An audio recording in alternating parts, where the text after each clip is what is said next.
A battlefield stretched beneath a bleak sky, littered with the bodies of more than a dozen fallen fighters. Dust and blood clung to the ground, marking the aftermath of a massacre that had ended long ago.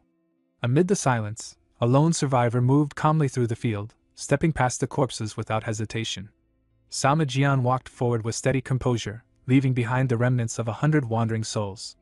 His grip tightened around his sword, the pressure in his hand revealing the emotions he refused to show on his face. At the edge of the battlefield stood the final surviving enemy, a man trembling as he struggled to breathe.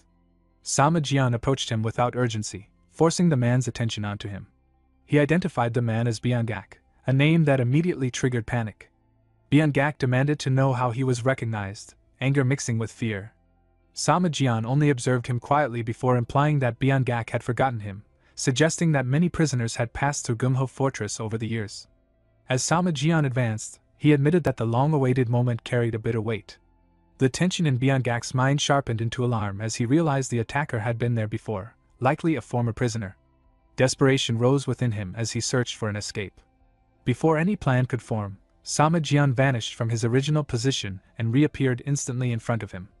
A single downward strike followed, too fast for any reaction. Byung-gak was struck down and collapsed under the force of the blow. Sama Jian sighed, disappointed that his opponent had attempted to escape during their exchange. He continued forward, stating that the conversation was not yet finished and that the man's punishment had only begun. He then referenced an event from 12 years earlier, prompting confusion and fear in Byung-gak. The mention triggered fragmented memories of the Yunsang escort agency. Recognition slowly surfaced in Byung-gak's mind as he recalled a group of escorts captured during an ambush at Gumho Fortress. Those memories revealed the truth. Sama Jian had been among those prisoners. The past resurfaced with brutal clarity. 12 years earlier, Sama Jian had been bound and dragged into the fortress by Byung-gak's men. He had been forced to witness torture inflicted on his companions. Among the atrocities, a burning iron rod had been pressed into his chest, leaving an unforgettable scar and pain that had nearly broken him. Back in the present, that buried trauma transformed into overwhelming killing intent. Sama Jian gathered his internal energy and struck with explosive force. Byung-gak was overwhelmed, unable to even speak as successive attacks crushed his defenses. With cold precision, Sama Jian severed Byung-gak's limbs, ensuring he could no longer move. The man collapsed in agony, his voice breaking into a desperate roar that echoed across the battlefield. Yet Sama Jian did not stop to savor the result. He pressed further, asking one final question about a name from the past, Sama Jian himself. Byung-gak responded in confusion, failing to understand the question at first. Sama Jian then clarified the truth of 12 years ago. During the ambush of the Yunsang escort mission, Byung-gak's group had sold him into slavery. The realization finally struck Byung-gak. He confirmed the memory with fractured regret, but there was no time for redemption. Sama Jian's sword came down again, and his killing intent surged to its peak. He declared that Byung-gak would carry that truth into the underworld, identifying himself as the escort guard who had been betrayed and sold. He channeled all his remaining power into a final release. The energy within Byung-gak's body ruptured violently, and his body disintegrated under the overwhelming force. Blood scattered across the ground as the last remnants of life faded. Sama Jian stood silently over the ruined corpse, his vengeance complete. After a moment, he sheathed his sword, though his expression remained heavy. The battlefield around him was silent and desolate, stained with the aftermath of retribution. He expressed a quiet resolve that this would be the final time his hands would be stained with blood, and that he would attempt to live a normal life from this point onward. As he prepared to leave, the ruins of a distant stone wall suddenly shattered.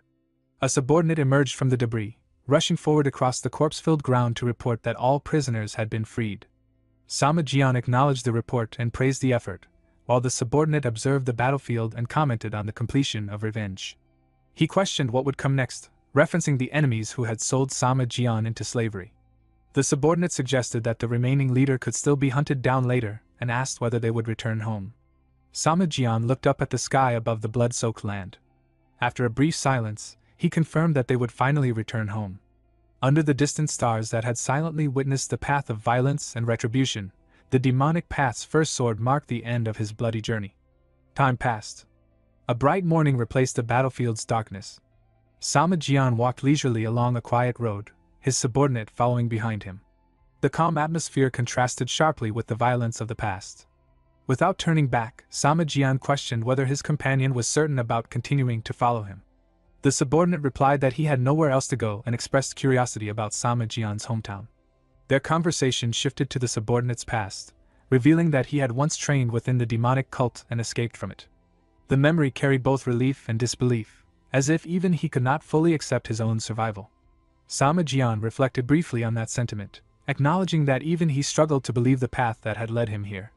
As he walked forward, his thoughts drifted back to the night he had returned to the headquarters of the demonic cult, his steps steady but his mind unsettled as the story continued toward an uncertain future. His serious expression took on an unusual severity the moment he stepped into the room. The person seated before him was Guan Hyo, the heaven-reaching demonic cult instructor, who regarded the young man with a sharp snort. That single sound made the atmosphere inside the room palpably tense. Sama Jian stepped forward and offered a formal greeting with clasped hands. Guan Hyo's sharp brows immediately tightened as he observed him in silence. Without speaking, he slowly poured tea into a cup, using internal energy to guide its movement with precise control. As he set the cup down, he remarked coldly that he had not expected Sama Jian to come. In response, the cup was sent forward with sudden force. Sama Jian calmly watched its trajectory and caught it without difficulty, then drank the contents without hesitation. After finishing, he quietly refilled Guan Hyo's cup. He then stated that when they first met the cult leader in Black Dragon Valley, a promise had been made granting freedom after 10 years of service to the Divine Demon Clan. Those 10 years had long since passed, and he had also fulfilled the additional condition given to him 3 years earlier. Guan Hyo leaned back, acknowledging the mention of a promise, but his thoughts turned uncertain as he set the cup down with controlled precision.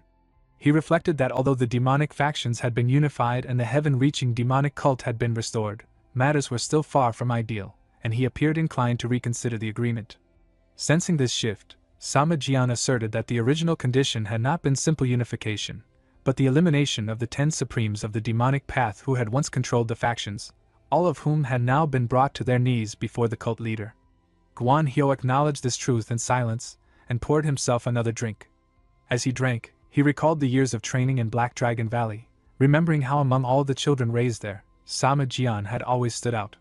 Yet he had not been at this level in the past. In terms of raw martial skill, he had once been inferior even to Chiel-Wu. Everything had changed after his return from the destruction of the Ghost Gate sect.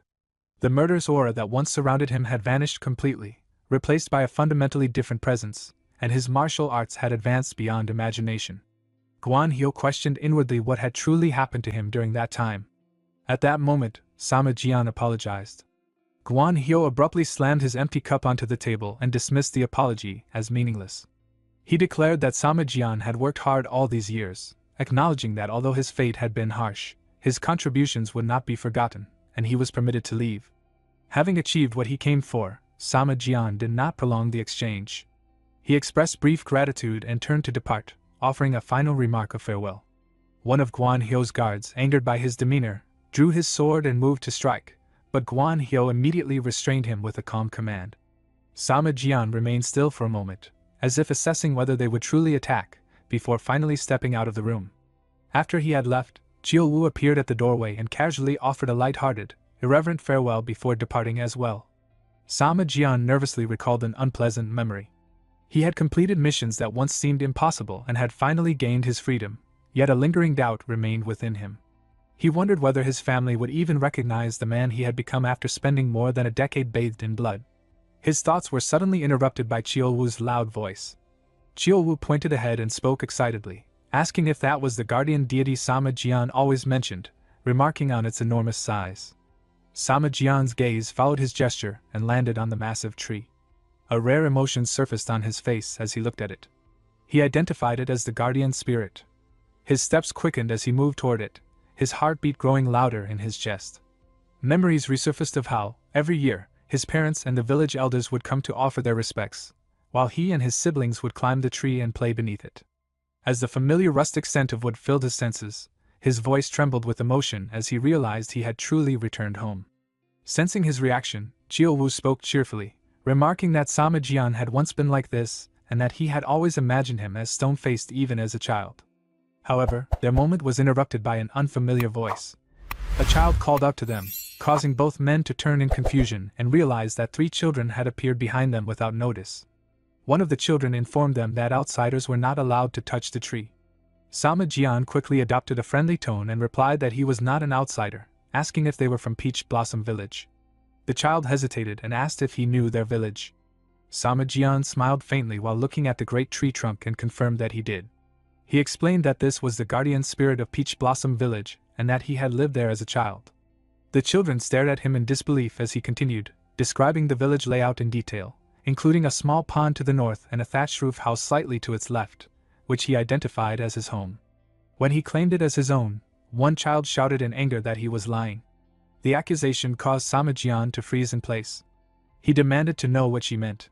The girl insisted that the house belonged to someone named Adu, and claimed that Adu had no father or brother who looked like a mountain bandit. Chiou-Wu, clearly displeased, questioned her remark about a bandit. Another child whispered uncertainly that he might be an uncle, but the girl rejected the idea and urged them to leave, insisting that Sama Jian was lying and calling him an ugly man before running off with the others. Chiou-Wu became furious and roared at the children, causing them to flee in fear. Meanwhile, Sama Jian processed the unfamiliar name, Adu, in silence, realizing he had never heard it before. As they walked further into the village, Chiou-Wu plucked a peach from a tree and tasted it, expressing satisfaction at its sweetness and remarking that it explained the village's name. He called out to Sama Jian, urging him to try one, but Sama Jian declined coldly. The two continued toward the northern side of the village.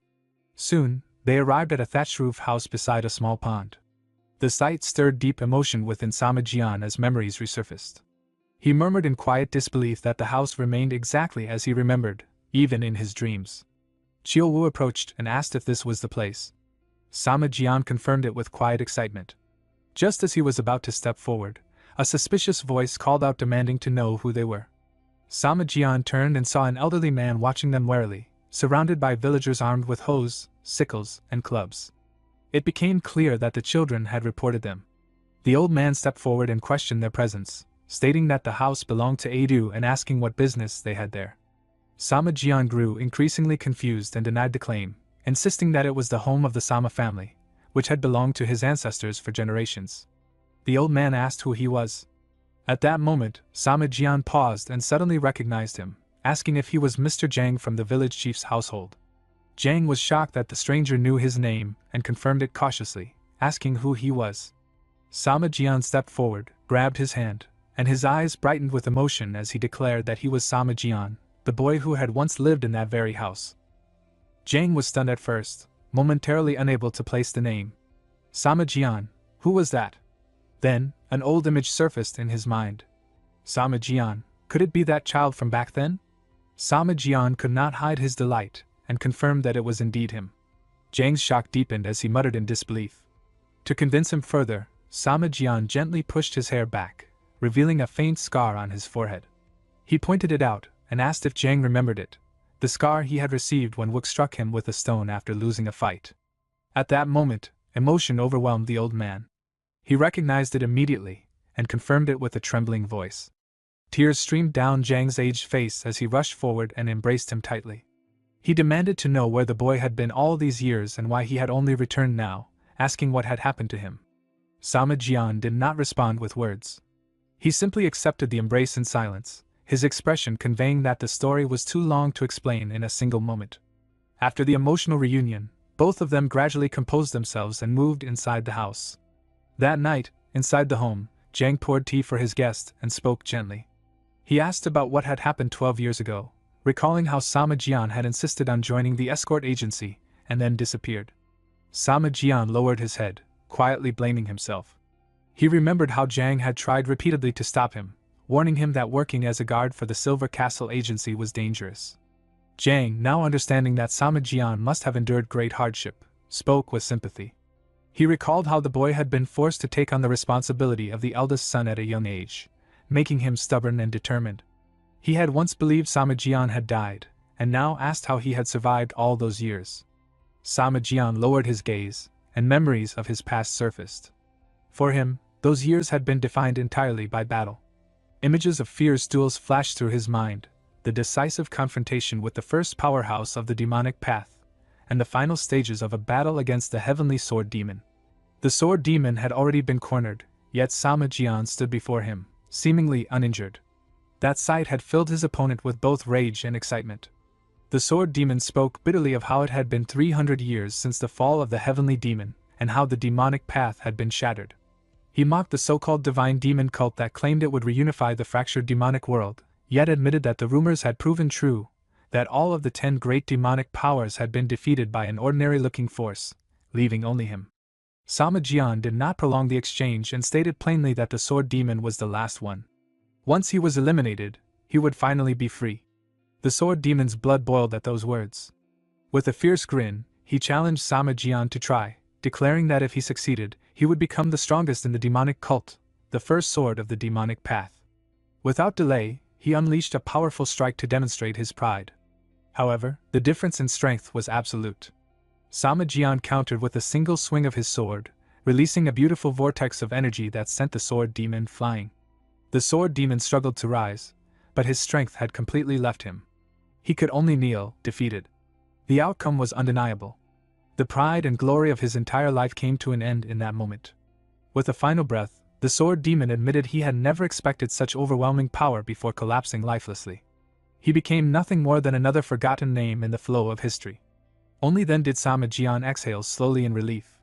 Standing beneath the open sky, he looked toward the sun with a faint sense of hope and realized that it was finally over. Returning to the present, Jian found himself at a loss for words.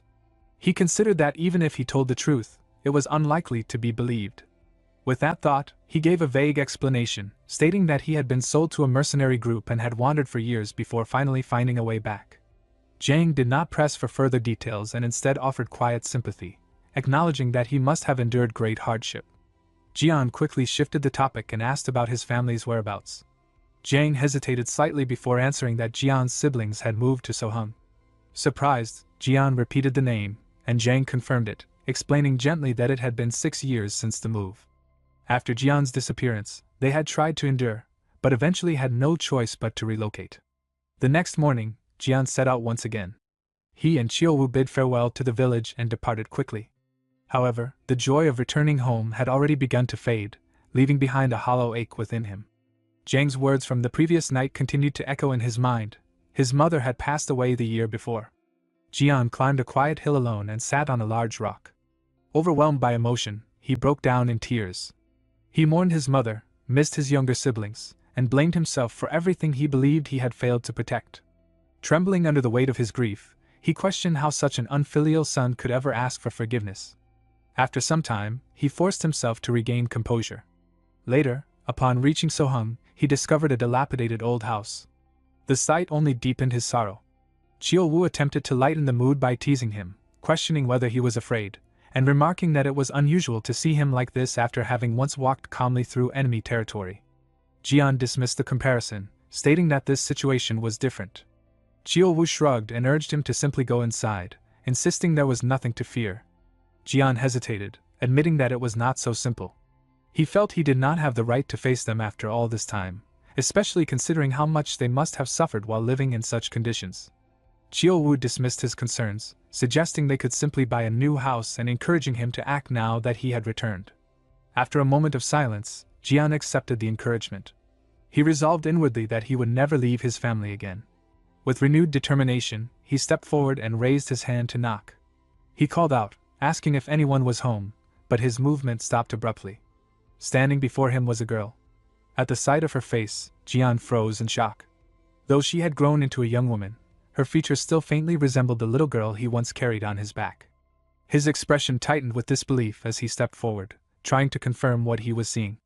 He began to ask if she was, but Chiaowu interrupted him suddenly, exclaiming in admiration that she was absolutely gorgeous. Startled, Jian immediately struck Chiaowu as a warning. He then composed himself, softened his tone, and asked the girl if she was Sama Jin. Sama Jin's eyes widened in shock as she asked how he knew her name. Upon hearing her confirmation, Jian was overwhelmed with joy and firmly grasped her hand. He began to speak, saying that she had grown so much and that he was. However, his words suddenly trailed off. Something about Jin's hand felt deeply wrong. Jian stared at her with growing suspicion, and as he continued to examine her condition, his expression shifted to alarm. He sensed an abnormal surge of energy within her body and asked in shock what was going on. Sama Jin panicked and tried to pull her hand away, but her strength slipped out of control. She lost her balance and fell to the ground. Jian immediately reacted in concern, calling out to her in alarm. For the usually composed Jian, the situation left him uncertain and shaken. At that moment, a loud shout rang out from nearby. A young boy charged forward, demanding who they were. Jian and Qiuwu turned toward the voice in unison. Sama Jin, as if seeing salvation, called out desperately, addressing him as her little brother. Still confused, Jian repeated the words. "Little brother?" Before noticing the boy had already launched himself forward. The boy shouted that Jian had dared to touch his sister and threw a powerful punch. Jian easily evaded it with a slight movement and calmly asked if the boy was Ho. The boy roared in anger, confirming it and introducing himself as Guangho of the Concordant Mind Association. Without hesitation, he continued his assault, unleashing a chaotic barrage of punches and kicks while shouting accusations that they were despicable members of the Blood Axe sect. As he dodged effortlessly, Jian thought to himself about the names being thrown around. Concordant Mind Association, Blood Axe sect. He wondered if the boy had become involved with some kind of gang. He observed both Jean and the hot-headed youth and reflected that they once seemed innocent and mischievous, yet had now grown into entirely different people. Realizing none of his attacks were landing and that he was being treated lightly, Guangho became enraged. He shouted that Jian had not only humiliated his sister but was now mocking him as well, declaring that he would take his life. Fortunately, another young man arrived and intervened, stopping Guangho. He sternly reprimanded him, telling him to stop and questioning what he was doing on their mother's death anniversary. Jian observed the scene with a grave expression. Hearing those words, he wondered if the newcomer might be Haiyan. Guangho, still agitated, ignored the warning and told him to move aside. Haiyan, displeased, questioned his actions and reminded him that they did not yet understand the situation. He accused him of acting recklessly and asked if associating with those so-called gangsters had made him lose his judgment. Seeing that both of them were safe and well, Jian could not suppress a faint sense of relief and happiness. He thought to himself that they had all grown up. Guangho stubbornly insisted once again that they were not ruffians. Haiyan, clearly disappointed, warned him not to associate with them in the first place, as if trying to shape something refined out of rough material. To Jian, however, the chaotic scene felt strangely peaceful.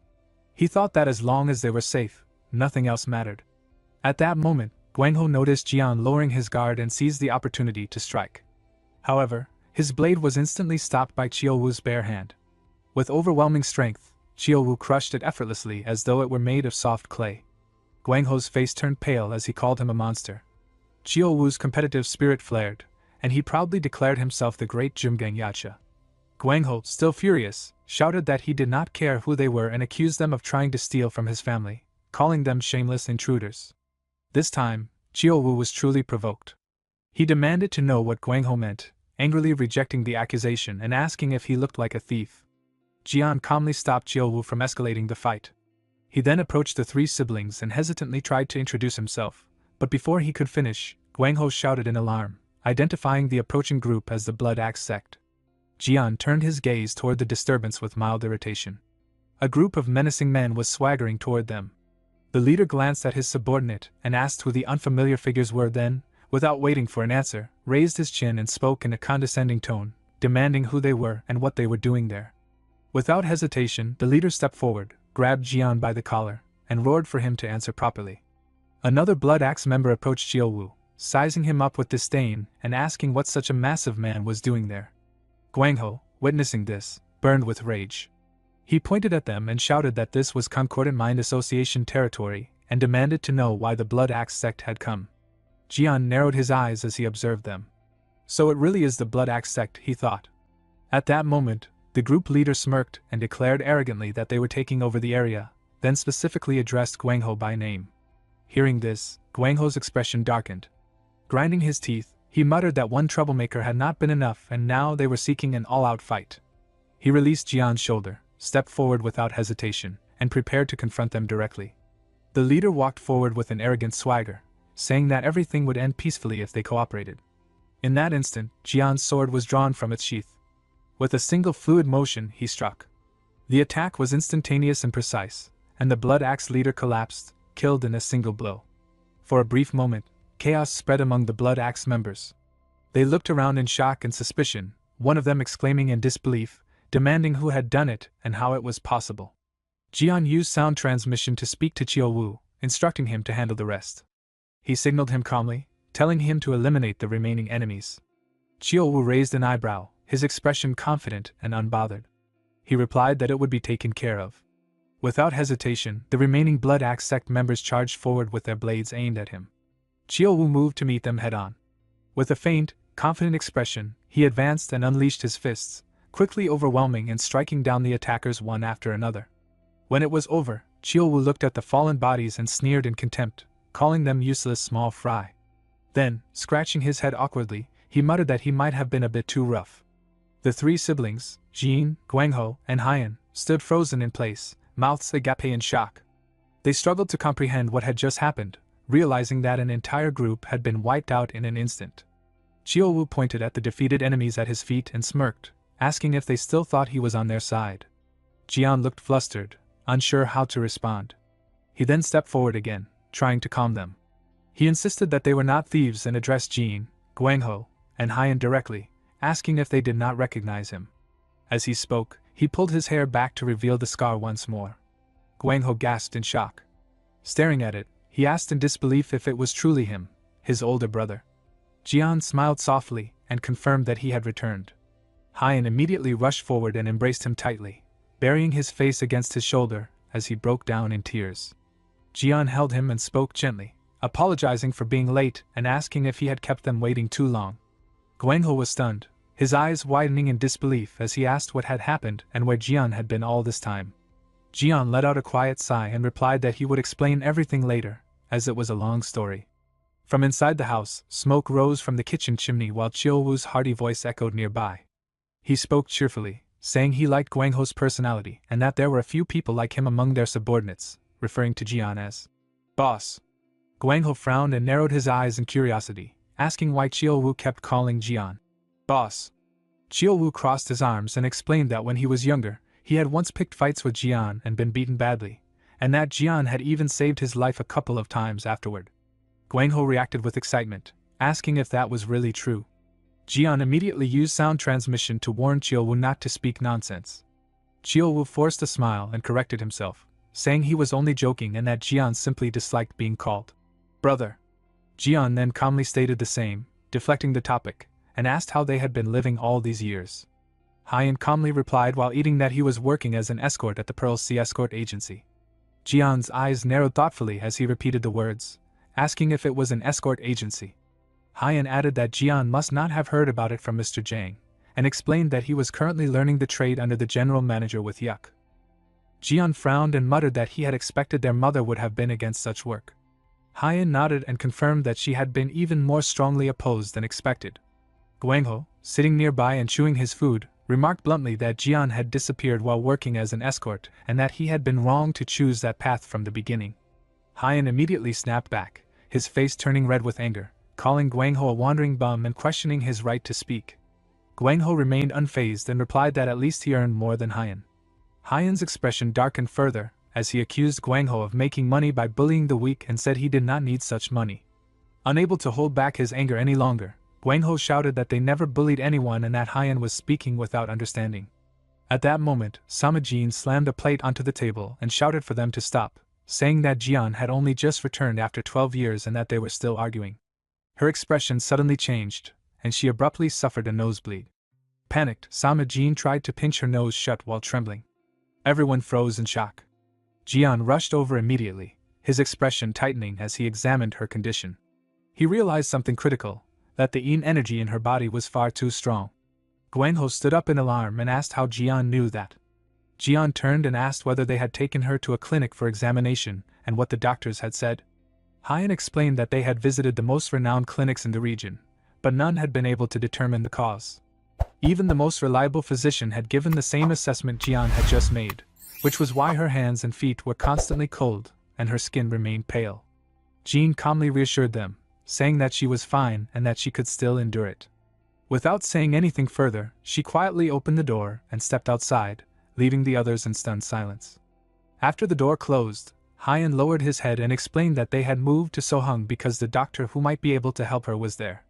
Gwangho added, his voice trembling with emotion, that she could only function normally by taking medicine that supplemented her yang energy, otherwise Jean might not have survived until now. A heavy silence followed. Jian remained quiet for a moment, then asked whether there was a cure. Hyan's expression darkened as sadness crept into his face. He explained that a complete cure was difficult, but the symptoms could be managed with treatment. However, the cost was extremely high, and even maintaining the treatment was already a heavy burden. The money he earned was not enough, and without the extra income brought in by his younger brother, they would not have been able to endure. In truth, he added, he did not even have the right to criticize him. Hyan raised a hand to hide the tears forming in his eyes. Guangho was taken aback. Jian placed a hand on Hyan's shoulder in quiet comfort. He told him that he had done nothing wrong, and that no brother could stand by while his sibling went astray. He then admitted that the one who had no right to speak was himself, and he apologized to both of them. In unison, Guangho and Hyan immediately responded, calling him Big Brother. Jian's gaze remained steady and firm. He thanked them and said that they should not worry about money. The next day, they would go and meet that doctor. Hyan stood up and bowed deeply, thanking him and urging him to rest, saying he must be exhausted. Guangho also stood, and together the two of them left. A heavy silence remained between Jian and Qiuwu. Jian poured himself a cup of wine. Beside him, Qiuwu muttered that if he had known, he would have brought some things with him. Jian, not fully hearing him, turned and asked what he meant by brought, questioning if he was referring to bandits. Qiuwu raised his cup thoughtfully, and replied that those bandits had accumulated a large amount of wealth, but Jian had ordered it to be left untouched. Jian took a slow sip of wine and stated that the wealth belonged to the victims, the captured merchants and escorts, and should be returned to their families. He added that he had no desire to touch such money. Qiuwu fell silent, unsure how to respond, and only said that it was Jian's decision. He then mentioned that they still possessed the item obtained from the demonic Buddha temple, which could be sold for a good price. He asked for Jian's opinion on Jin's condition. Jian set his cup down and admitted that he was uncertain, as he was not a physician. Qiuwu asked if he could not make even a rough guess. After a moment of thought, Jian explained that the balance of energy in Jin's body was severely distorted, with yin energy overwhelmingly dominant. Qiuwu frowned and suggested that they could simply supplement her yang energy, adding that with Jian's internal strength, it should not be difficult. Jian shook his head slowly, stating that the situation was not that simple. He had already attempted to transfer yang energy as suggested, but it had no effect, as there was no viable path for energy to enter her body. Alarmed, Qiuwu asked what that meant. Jian's expression grew grave as he concluded that if the condition continued, Jin might not survive. The following day, all of them arrived in front of a renowned clinic. They looked up at the scene together. The place was packed with people, and the noise of families and patients filled the air as attendants called out for order. Jian remarked that the line was extremely long, and that they had arrived late, though they had left early. He had not expected such overwhelming crowds, confirming that it was indeed a famous clinic. Guangho casually smiled and explained that this was the most well-known clinic in the region. He then stepped forward confidently. He approached the group managing the queue and politely greeted them, clasping his hands and thanking them for their hard work. Seeing this, Qiuwu asked who they were. Hyan replied that they were members of the Concordant Mind Association, explaining that they did not only manage this place but also earned money by maintaining order at other business locations as well. Qiuwu scoffed slightly, remarking that they were essentially security guards. He then questioned why Guangho was acting so submissive, especially after his earlier boastful attitude. Qiuwu spoke dismissively, asking what pillar they were referring to and remarking that Guangho was nothing more than an errand boy. He then laughed heartily, adding that everyone had to start somewhere. After completing his negotiations, Guangho quickly returned and called the group over, announcing that arrangements were finished and they could proceed inside.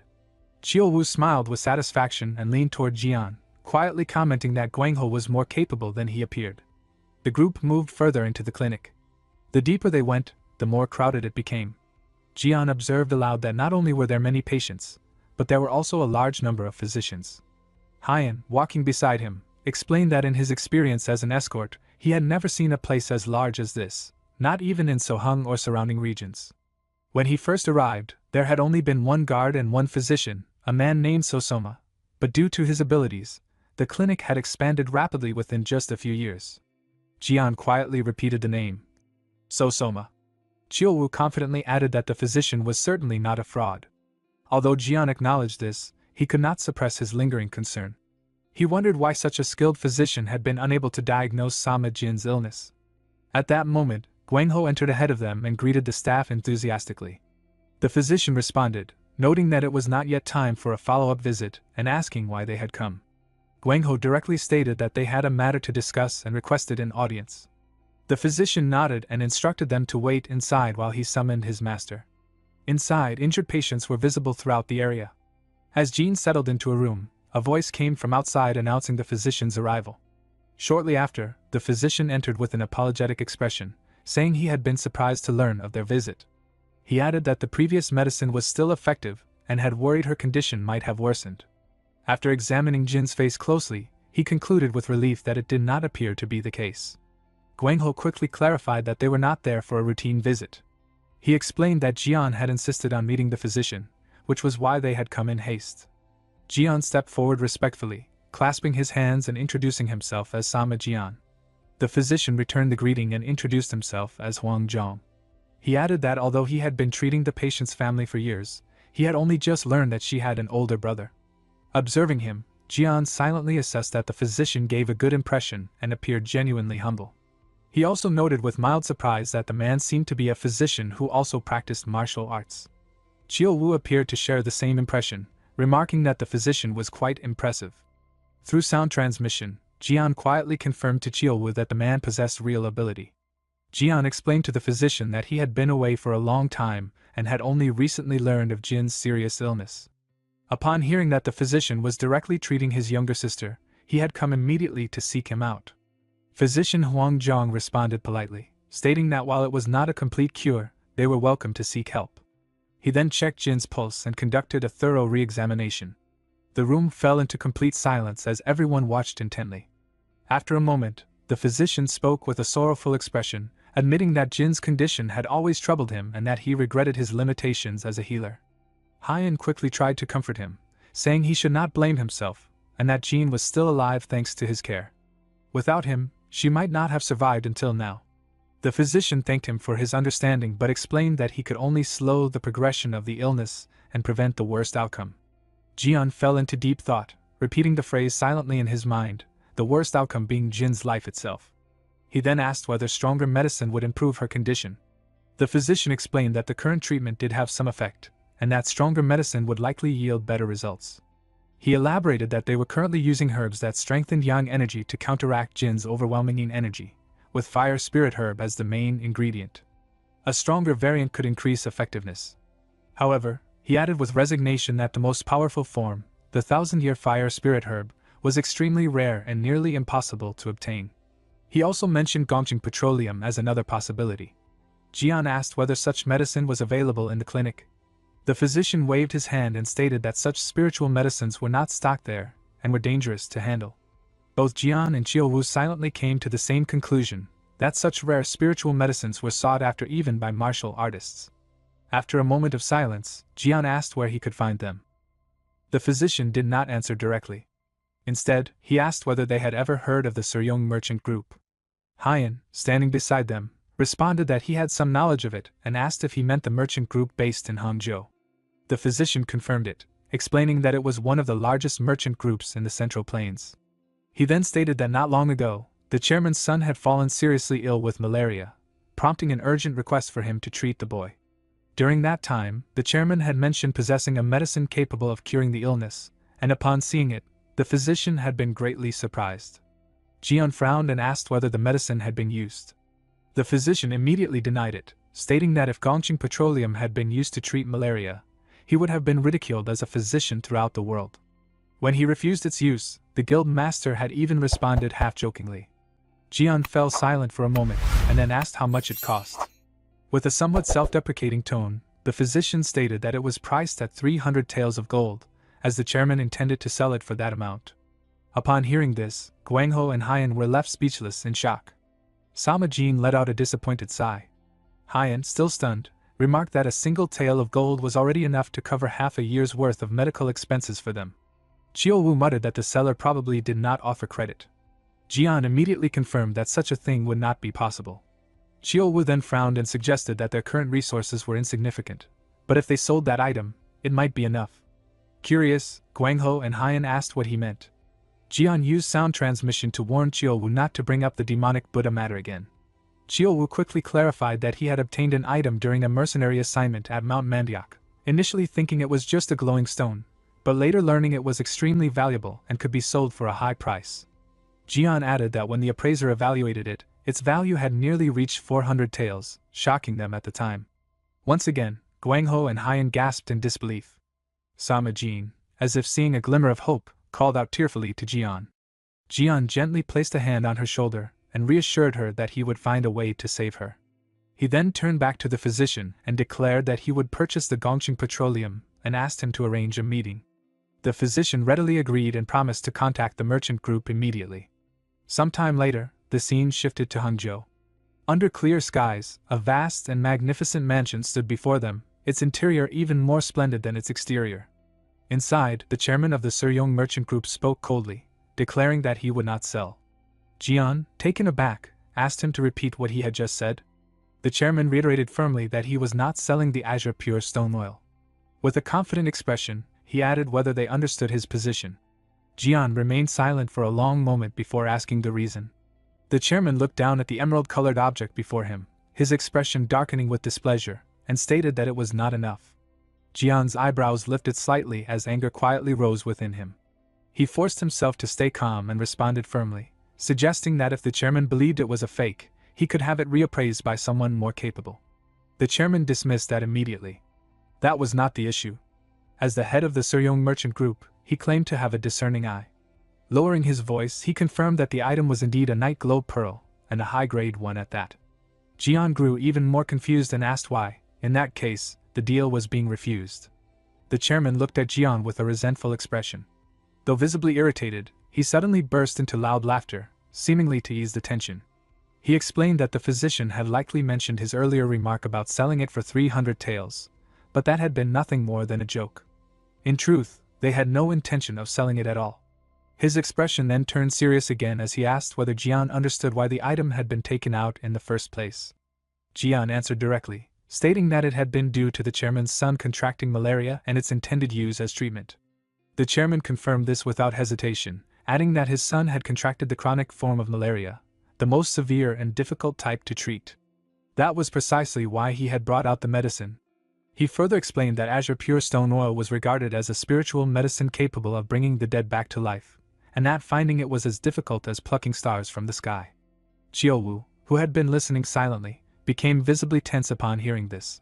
The chairman continued without concern, explaining his reasoning for refusing the sale. If news of its existence spread, their residence would immediately become a target for countless opportunists and greedy factions. For that reason, it had been kept hidden, reserved only for emergencies involving important members of the merchant guild. He added that the physician had been trusted with the secret and had promised not to disclose it, as he was not someone who broke his word easily. He then added another point with sharp judgment, noting that the physician must have only revealed it while desperately searching for a cure for a critically ill patient. And given the circumstances, that patient could only be someone extremely important. He paused briefly, and Jian understood the implication without needing it spoken aloud. The chairman straightened his posture and continued in a serious tone, stating that once a secret was exposed, others would inevitably come investigating. Therefore, it had to be dealt with immediately. Moreover, such a precious spiritual medicine could not be easily handed over, and in a situation of high demand, it was only natural for the seller to raise the price. A faint smile appeared at the corner of his lips as he mentioned the profit to be made. He then declared that the price would be set at 500 taels. Chiolwu was stunned by the price and blurted out in shock, unable to contain himself. The chairman calmly picked up the night globe pearl again and continued assessing it as though nothing had happened. He resumed the negotiation, stating that, as he had said before, the pearl was of high quality, but its small size meant it was not worth 400 taels of gold. It needed the right buyer to realize its true value. At most, he would only offer 300 taels. He then placed the pearl back down and began calculating additional charges with ease. He added that there would be a 100 tael confidentiality fee for the transaction and another 100 taels due to high demand. In total, an additional 200 taels would be required. In exchange, he would provide the azure pure stone oil. The chairman's blatant greed enraged Chiolwu, who shouted curses in frustration, calling him insane and pointing directly at him. He threatened that there were limits to everything and even warned that he might destroy the entire merchant group.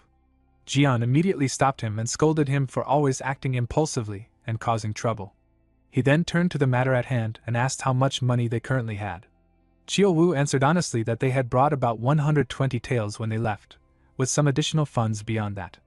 Before he could finish, Jian turned back to the chairman and continued the negotiation himself, stating that he would add another 100 taels and retain only a small amount for living expenses. Chiyo-woo was shocked even further by this decision. Jian ignored his reaction and instead focused his attention on the chairman. He asked directly, with a sharp tone, whether the chairman truly had a good eye, and then questioned what he thought of him. Faced with this unexpected challenge, the chairman paused to assess him carefully. After a moment, he stated that although Jian was young, he carried the aura of someone who had experienced life and death repeatedly. Jian did not hesitate and openly admitted that he had once been forced into the demonic path. Countless lives had been taken by his hand, and it had not been easy to escape that life. He explained that he had made a promise to himself to end his blood-soaked past and live a normal life with his family. He continued speaking about his past as the chairman listened in silence. Jian added that his family was now in difficult circumstances, and he no longer had reason to keep that promise. He then asked directly what the chairman thought he would do under such conditions. The chairman narrowed his eyes, carefully analyzing every detail and possibility in his mind. He concluded that Jian was not lying, as he was openly revealing his darkest past along with his remaining wealth. After a moment of thought, the chairman chose not to answer directly. Instead, he offered a condition. He agreed to make an exception for Jian's situation, but in return, Jian would have to assist him with something in the future. Jian's objective appeared to be achieved, and he immediately accepted the condition. In the end, both parties reached an agreement. The azure pure stone oil was secured, and lodging for the night had also been arranged. A campfire burned steadily as grilled fish finished cooking nearby. Chiyo-woo ate while using his dagger, but the events from that morning still lingered in his mind, making him angry. He muttered that the man was a bastard and added that if it weren't for Jian, he would have flattened him without hesitation. Jian also felt a hint of guilt and apologized for the situation regarding their shared funds before taking a sip of tea. Chiyo-woo responded that it did not matter, since they were talking about saving Jin's life. He said he did not care whose money it was, but what angered him was that the chairman had known their situation and still deliberately raised the price. Frustrated, he muttered that he could not stand it and even questioned whether they should go back and take it by force. Jian immediately suppressed his rising anger and warned him sharply, asking if he intended to spill blood over medicine meant to save his sister. Chiyo-woo, after a pause, muttered that when it was put that way, Jian was right. Jian picked up a branch from nearby and spoke about his thoughts. He reflected that everything they had done had been for survival after being kidnapped, and although their victims had all belonged to the demonic path, they were still stained with blood. He acknowledged that his own hands were covered with the lives of countless people, including the 10 great powers, all for the sake of unifying the demonic path. He then stated that now that they had escaped that world and entered society, they needed to abandon their old ways. Emphasizing each word, Jian explained that the Central Plains was governed by the order of the Murim world and its great clans, and they would have to adapt to it. He added that when he had given the extra 100 taels, it had been with the intention of leaving some funds for living expenses, and he believed that decision was the right one. He then said that after saving Jin, they would still need to find a way to live. Though it was late, he wanted to take responsibility as the head of the family and live a normal life together, hoping it could also serve as a form of atonement for his late mother. Finally, he added that he would not force Chiyo-woo to stay, and that he was free to leave whenever he wished. Chiyo-woo, who had been drinking, suddenly stopped. His eyes widened in shock, and he flailed his hands anxiously as he quickly insisted that he was sorry for being hot-headed. He said they had sacrificed too much to escape their past, and when he thought about their squadmates, he could not abandon them. He added that the current situation reminded him of the old days. Jian, who was eating fish at the time, paused and asked what he meant. Chiyo-woo fell silent, feeling guilty, and vaguely referred to the past, mentioning the time Jian had obtained Gongqing petroleum from the Gwaimum clan and given it to him. He admitted that if he had saved some instead of drinking it all, they would not be in this situation. Seeing his regretful expression, Jian could not bring himself to scold him. He simply told him to save it, adding that there had not been much to begin with and that for someone of Chiyo-woo's size, it had barely been enough anyway. Chiyo-woo chuckled and admitted he had a point, but added that thanks to it, he had perfected his diamond body technique. He then turned his head slightly and glanced into the darkness behind them, saying that he could smell the blood of those people. Suddenly, a strange sound came from a distance. Chiyo-woo narrowed his eyes and wondered who it could be. Jian also became alert, his expression sharpening as he gathered his belongings. He said he did not know, but had a bad feeling, and that they would have to see for themselves. The sound of approaching horse hooves grew louder and clearer. Soon, a group of bandits surrounded them completely. Once Jian and Chiyo-woo were encircled, the riders halted and dismounted one by one, each carrying dangerous weapons and locking onto their targets with hostile intent. Jian glanced at them and remarked calmly that they were not very friendly. One bandit drew his sword and said that the fugitives were surprisingly fast. Another added that they had almost lost them. A third, already with his blade drawn, gave a blunt order to cut their legs first to ensure they could not escape. Jian's tone turned serious as he asked whether they were being followed. The bandits ignored his question and demanded that they hand over their goods if they valued their lives, promising a painless death in return. The atmosphere instantly grew tense. Jian scanned the surroundings, searching for an escape route, while one of the men rode forward with arrogant composure. He warned that otherwise they would suffer endlessly, unable to live, yet not allowed to die. Chiyo-woo frowned and asked what goods they were referring to. The man pointed directly at their belongings and stated that he meant the item obtained from the Suryong merchant group. Jian's chest burned with anger. The chairman had promised secrecy, yet their location had been exposed regardless. Forcing himself to remain calm, Jian spoke coldly, telling them all to get lost. He said he had seen enough blood in his life and ordered them to leave if they valued their lives. A thug sneered, accusing them of pretending ignorance. He stated that after confirming they had taken the Azure Pure Stone Oil, they had tracked them all the way there. The others joined in with mocking laughter, saying they would have already handed it over if it were them. They added that their boss was simply worried the old man might consume it himself, and that if they waited longer, they would just raid the place anyway. They told them it would be better to die peacefully, hand it over, and go meet their ancestors. One of them glanced at Chiyo-woo and insulted him, asking what that giant bastard was supposed to be, calling him disgusting. Chiyo-woo did not take offense. Instead, he showed interest. He asked calmly what they meant by giant, and who they were. The thugs laughed mockingly, asking if introductions were really necessary. Another said it would not matter since they were about to die anyway, and that answering a few questions before reincarnation was simply the behavior of a true hero. Jian and Chiyo-woo exchanged a brief look, silently communicating. One of the thugs proudly declared that they were the Thousand Killers Gang, rulers of the night in Hangzhou, calling themselves heroes of their organization. At that moment, their leader suddenly shouted for everyone to be quiet. He rode forward and glared at them, declaring that he would count to 3 and demanded their decision, 1 for a peaceful death, 2 for a life worse than death.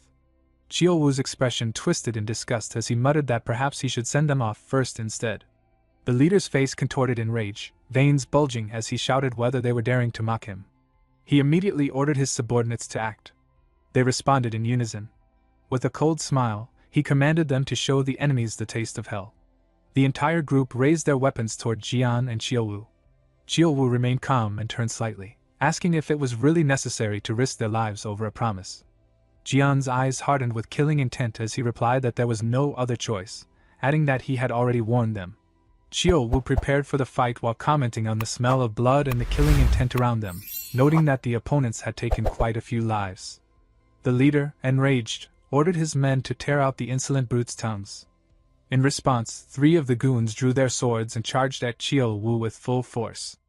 Chiyo-woo faced them with a mocking smile, challenging them to come at him. However, before the fight could fully begin, Jian called for everyone to stop for a moment. Chiyo-woo turned to question him, and Jian pointed in a certain direction. Following the gesture, Chiyo-woo noticed something important and fell silent as he spotted 3 mysterious figures approaching through the dark forest. The bandits immediately shifted their attention and surrounded the newcomers. The woman among them observed the situation and assumed they were simply unlucky merchants being robbed. She then asked Jian if they needed any help. Jian, confused by the offer, explained that the attackers were thugs from the Hangzhou underworld and extremely dangerous. Through sound transmission, Chiyo-woo remarked to Jian that the woman and her guards seemed skilled. Jian agreed, noting they appeared to be high-level experts. Chiyo-woo, however, disagreed, saying they were not necessarily high-level, but still strong enough to deal with the thugs easily. Jian added that the real expert was the woman herself and suggested leaving the situation to them. Both of them communicated silently through sound transmission. Jian then addressed the woman directly and requested her assistance. As the bandits moved in, The newcomers prepared for combat. One of the guards asked for instructions, while another reacted irritably to the enemy's killing intent. The woman warned the bandit leader that if they backed down now, no one would be harmed and she would overlook everything so far. The bandit leader, believing the group to be armed bodyguards from a noble family, decided that obtaining the azure pure stone oil was more important than caution. Enraged, he ordered his men to eliminate everyone. Several bandits leapt forward to attack one of the guards, who called them vermin and drew his sword. With a single swift strike, he unleashed a powerful attack that struck all of them at once. The force sent the sheath flying and the bandits were thrown back violently. Moments later, they collapsed, completely defeated. A surviving bandit warned that they were experts and the situation had escalated. The guard calmly sheathed his weapon after finishing the fight. Chiao Wu, impressed by the display of skill, commented that the man was not bad at all. The bandit leader, humiliated and furious, charged directly at the guards. His attack met the mustache guard's sword, creating a bright clash in the middle of the forest. The mustache guard easily evaded the strike and repositioned himself behind the opponent in a fluid motion. He remarked that the man might have lived if he had accepted the lady's mercy, though he found the situation more interesting this way. The bandit leader continued his assault in rage. The mustache guard calmly evaded while praising his strength. Then, with precise timing, he slipped past another attack and delivered a clean counter-strike. The blade cut through the leader, sending blood spraying as he collapsed lifeless to the ground, ending the battle. Afterward, the first guard questioned why it had taken so long. The mustache guard replied that the opponent had been a restaurant boss. The first guard then asked if he had truly been that strong. The mustache guard revealed that he had a decent amount of momentum, but then pointed behind the first guard, stating that there were prisoners. The first guard intended to eliminate all the bandits, but the woman instructed him to spare those who had surrendered. The mustache guard remarked that it sounded like something their lady would say. With the fight concluded, Jian approached the group and expressed his gratitude for their assistance. The woman responded that it was nothing and that they had simply done what was right in that situation. Jian explained that he should properly introduce himself to his saviors, but that they were currently in a hurry.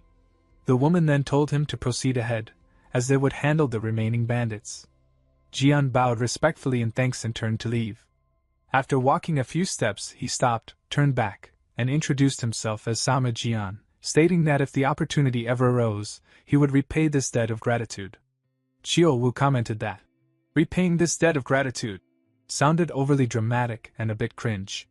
Jian immediately told his companion to shut his mouth. The mustache guard muttered that they were a strange pair.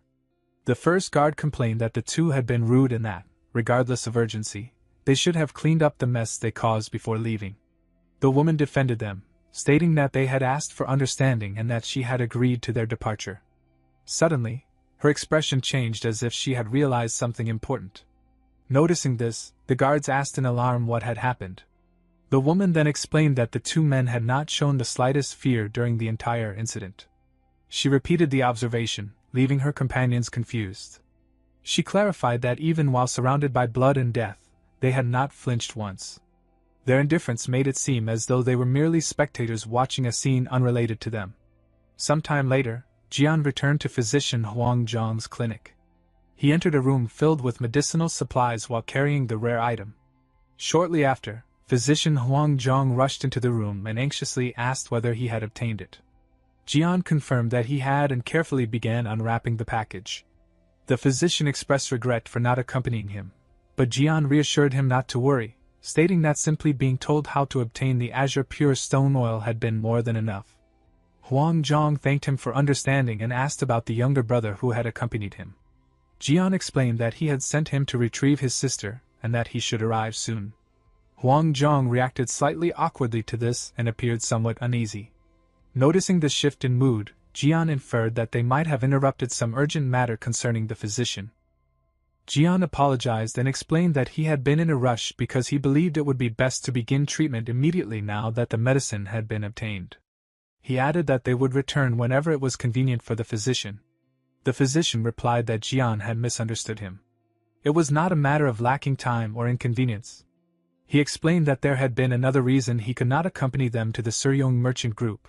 Guests from his main family had arrived. Jian was surprised and repeated the physician's words, trying to understand the situation. The physician appeared tense while speaking and covered his mouth with his hand. He then asked whether Jian had ever heard of the medical house of living immortal. Jian was shocked, as it was a medical family reputed to be capable of reviving the dead. He stated that he had not known the physician was connected to the medical house of the living immortal, and added that he had already been impressed when the physician treated his youngest sibling when no one else could, but this revelation was beyond expectation. The physician replied that Jian was flattering him. He clarified that he had not truly treated the patient, but had merely struggled to keep her condition stable. Due to the uniqueness of Jian's sister's condition, he had repeatedly consulted the main family and requested assistance. The main family had shown interest as well, but over the past few years the Central Plains had been devastated by various plagues, leaving them without the manpower to send a doctor. However, as he continued, Jian's expression brightened and he immediately asked whether a doctor from the main family had finally arrived. The physician confirmed that a doctor had indeed come. He explained that the doctor had been traveling to Hangzhou on business and had stopped briefly in Soham. After completing his work, he had agreed to return and examine Jian's sister's condition. He added that the doctor was one of the top figures in the clan, and that compared to him, his own skills were insignificant. Jian immediately stood up and bowed, expressing his gratitude and saying he did not know how he could ever repay such kindness. Huang Zhong responded that it was not kindness but simply his duty as a physician. He added that the doctor had said he would return as quickly as possible after finishing his business, though the exact timing could not be guaranteed. Jian replied that there was no need to worry about timing, and that as long as she could be cured, waiting meant nothing. He said he could wait as many days as necessary. Suddenly, the physician's expression turned serious, and he appeared deeply concerned about something. Jian noticed the change and asked if there was any problem. The physician internally struggled, finding it difficult to give a definitive judgment about the illness, and worried about upsetting Jian's happiness. Because of this, he dismissed the concern and said it was nothing, adding that he would contact them later. Sometime later, the family was seen gathered at their country home on a peaceful, sunny day. During the meal, the sister and brother served food, and the atmosphere appeared warm and cheerful. Jian then asked Haiyan where he would be going for his next escort mission. Haiyan replied that his next destination as a warrior would be the city of Wuxi. Jian remarked that it was quite far north from where they currently lived. Haiyan confirmed the distance, but said that if nothing unexpected happened, he would return in 2 weeks. Jian remained silent for a moment, observing his younger brother. Then he finally asked whether Haiyan intended to continue with such a dangerous occupation. Haiyan asked if he should not continue. Jian responded that the job was too dangerous for him, reminding him that he had returned after 12 years and fearing that the same fate might befall his younger brother. Haiyan replied that he had started at 17 and had already been doing it for 5 years. He added that there was no guarantee of safety in the future, and if he lived in fear of things that had not yet happened, he would accomplish nothing. He also noted that the treatment and conditions were better compared to other escort bureaus. Jian then revealed that he had saved enough money so he would no longer need to work that job. Haiyan questioned this, asking if Jian had not said that he had already spent it all, specifically on Azure Essence. At that moment, Jian suddenly turned to Chiao Wu with suspicion. Chiao Wu was startled and let out a nervous chuckle, explaining that he had only been asked too many probing questions. Haiyan then spoke up in Chiao Wu's defense, questioning why Jian was treating him that way and whether he had expected him to hide the truth. He added that even if there was money left, there was nothing specific for him to do with it. Jian suggested purchasing rice paddies and farmland, but Haiyan pointed out that none of them knew how to farm. He added that neither of them even remembered much about it, noting that he had only done odd jobs for wages when he was young. Jian then brought up the idea of starting a business, but Haiyan dismissed it, saying it would be even more difficult than farming and that without proper talent, it was the easiest way to lose everything. Guangho suddenly spoke up, stating that he voted for business and even offered to secure them a good location if needed. Chiao Wu questioned what authority he had to do so, sarcastically referencing the Concordant Mind Association. Guangho replied that he might not look impressive, but he did have that level of influence. Chiao Wu responded skeptically, saying that based on what he had seen before, he doubted it. Haiyan then said there was no need to rush, as Jian had only just returned. He added that they also needed to keep an eye on the youngest's treatment. He suggested that if Jian was truly concerned, he could work with him, noting that with Chiyo Wu's size, even the bureau head would eagerly welcome him.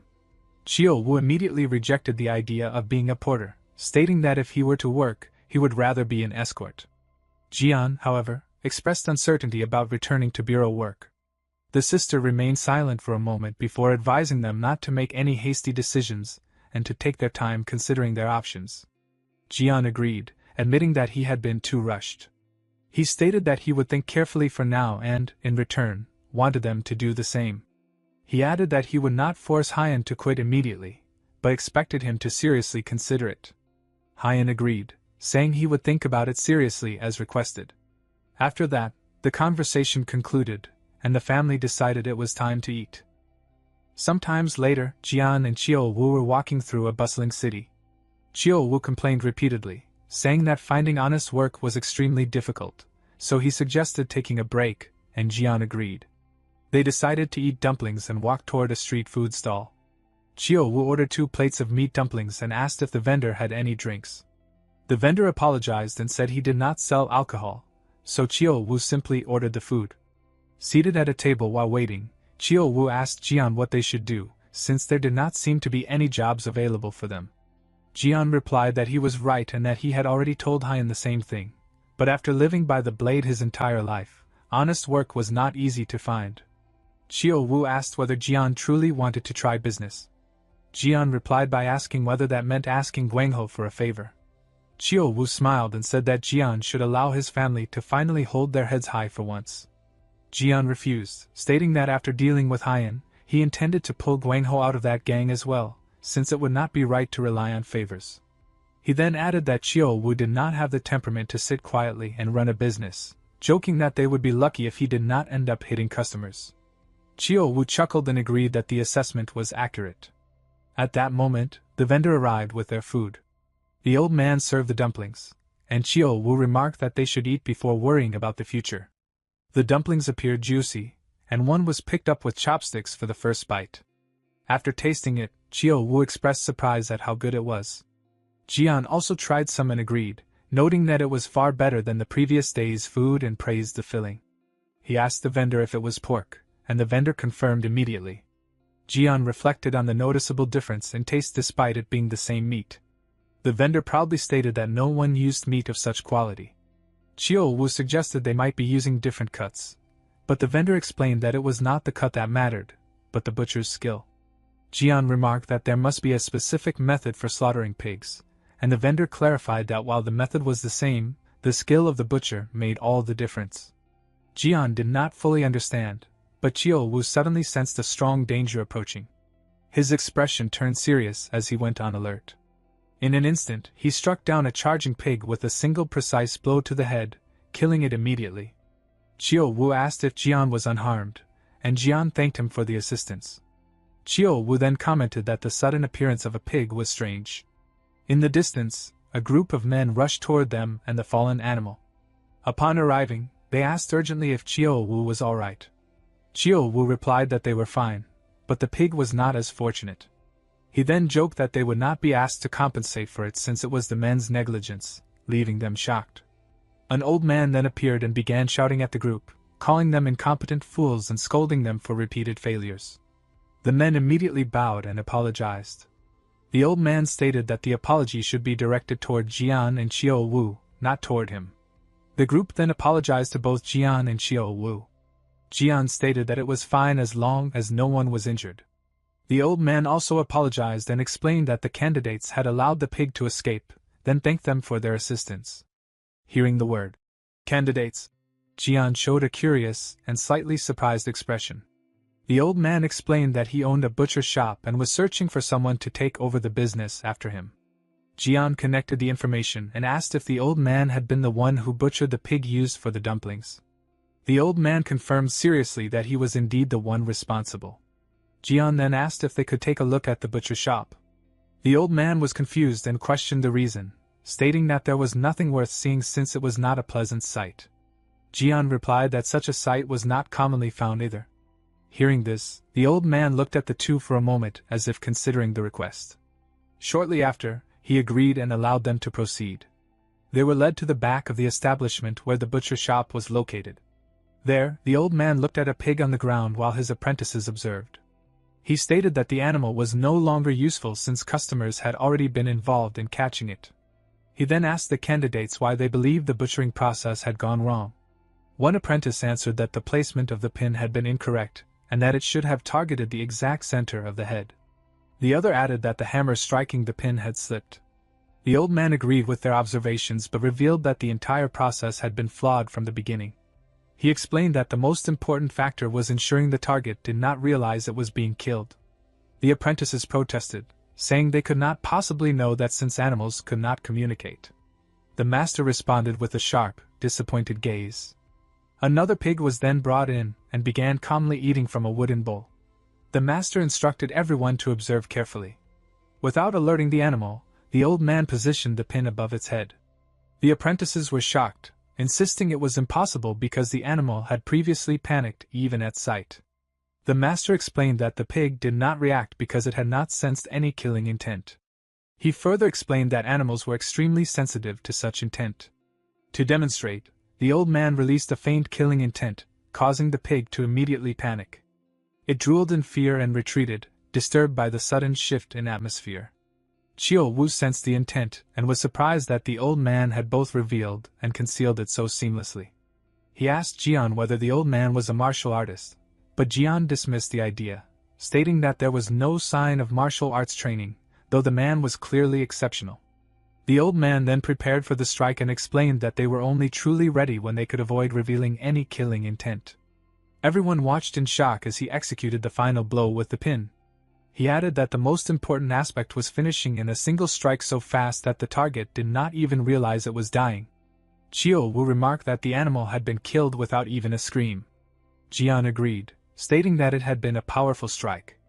After the demonstration, the old man shouted at his apprentices, asking what they were doing and reminding them that real work only began after the breath had been cut off. He ordered them to quickly drain the blood from the animal, and they immediately complied. Chiyo Wu commented that the old man's voice was no joke and that he was extremely strict about his work. Nearby, the butcher shop cleaner overheard this and explained that the old man had no children and was looking for someone to inherit and continue his legacy. Chiyo Wu did not understand why it was such a serious matter, since it was only the job of slaughtering animals, and asked Jian for his opinion. Jian replied that if it was something someone had devoted their entire life to, they would naturally feel that way. He compared it to Master Bulto, mentioning how many people he had rejected before Chiyo Wu, a well-known story even in the Black Dragon Valley. Chiyo Wu did not fully understand the comparison, but he remembered that his former master also had an exceptionally powerful voice. Jian added that it was not only his voice that stood out, as his physique had also been enormous. He jokingly suggested that the master likely favored Chiyo Wu because their body types were similar. Chiyo Wu smiled and said he had heard that many times before. Suddenly, Jian declared with a determined expression that they would take over the butcher shop.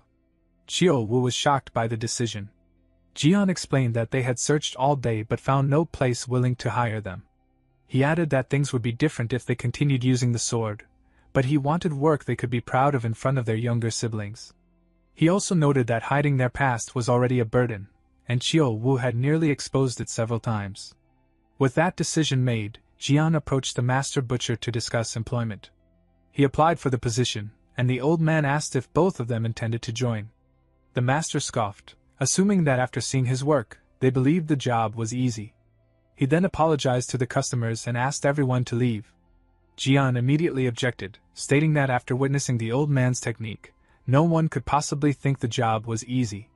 He praised the butcher's skill, calling it an art refined through years of experience. Impressed by the compliment, the master butcher asked them to wait and led them to another area. There, the man walked down a wooden ramp while another pig followed closely behind. Soon after, Jian was positioned in front of the animal, prepared for what was to come. The old man challenged him, telling him to demonstrate his ability if he truly wanted to take over the business. Jian admitted he had never done it before but said he was willing to try. He then knelt down and prepared for the strike while the pig calmly ate from its bowl. With a single precise blow, the animal was struck, and its blood splattered across the wooden ceiling. The master butcher stumbled backward, completely stunned by what he had just witnessed. Wide-eyed, the old man stated that what had taken him a lifetime to learn had been executed effortlessly by the young man. Still in disbelief, he asked again whether Jian had truly never been taught before. Jian calmly replied that he had simply followed what the old man had demonstrated moments earlier. Jian then shouted at Chiao Wu, ordering him to hurry and hang the animal for the next step. Chiao Wu grumbled in annoyance at the shouting, but still moved to assist with the task. The master butcher was shocked to see the ease with which he lifted the pig, noting that it normally required 3 or 4 grown men to handle it. Chiao Wu prepared to hang the animal and asked if he truly needed tools for the job. The old man was confused by the question and asked what he meant. Chiao Wu proceeded to hang the dead pig using the chains and then walked toward a wooden gate, leaving the others behind. Suddenly, a loud noise echoed from outside the butcher shop. The master butcher rushed toward the sound, with Jian following closely behind. Outside, Chiao Wu had already killed a pig with a single punch. He excitedly stated that, in the end, they only needed to finish the butchering. The old man was left speechless by the display of overwhelming strength and finally understood the situation. He asked whether they were martial artists, and Jian confirmed that they had once been. The old man could not understand why martial artists would choose such physically demanding labor. Jian then explained with a serious expression that they simply wanted to live ordinary lives. The master replied that with their abilities, they could pursue other work, but Jian stated that it had not been easy for them. After hearing this, the old man realized that the 2 young men had lived far from peaceful lives. He sighed and decided to accept them as apprentices in the butcher shop. He remarked that it was unfortunate he did not have much time left, and Jian asked him to teach them properly. Jian confidently assured him that the master would not regret his decision. Some time later, the scene shifted to a cat resting peacefully on the roof of a house. Inside, a calligraphy brush moved rapidly as an important message was being written. A man named Yang Yung reacted in shock upon hearing the name of the Healing Sun Medical House.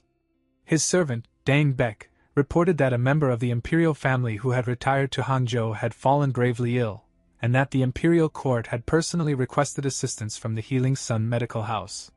Yang Yung responded that the physicians of the Healing Sun Medical House who were heading to Hangzhou had clashed with the Gaidong, finding the situation strange and questioning why they would act so violently without reason.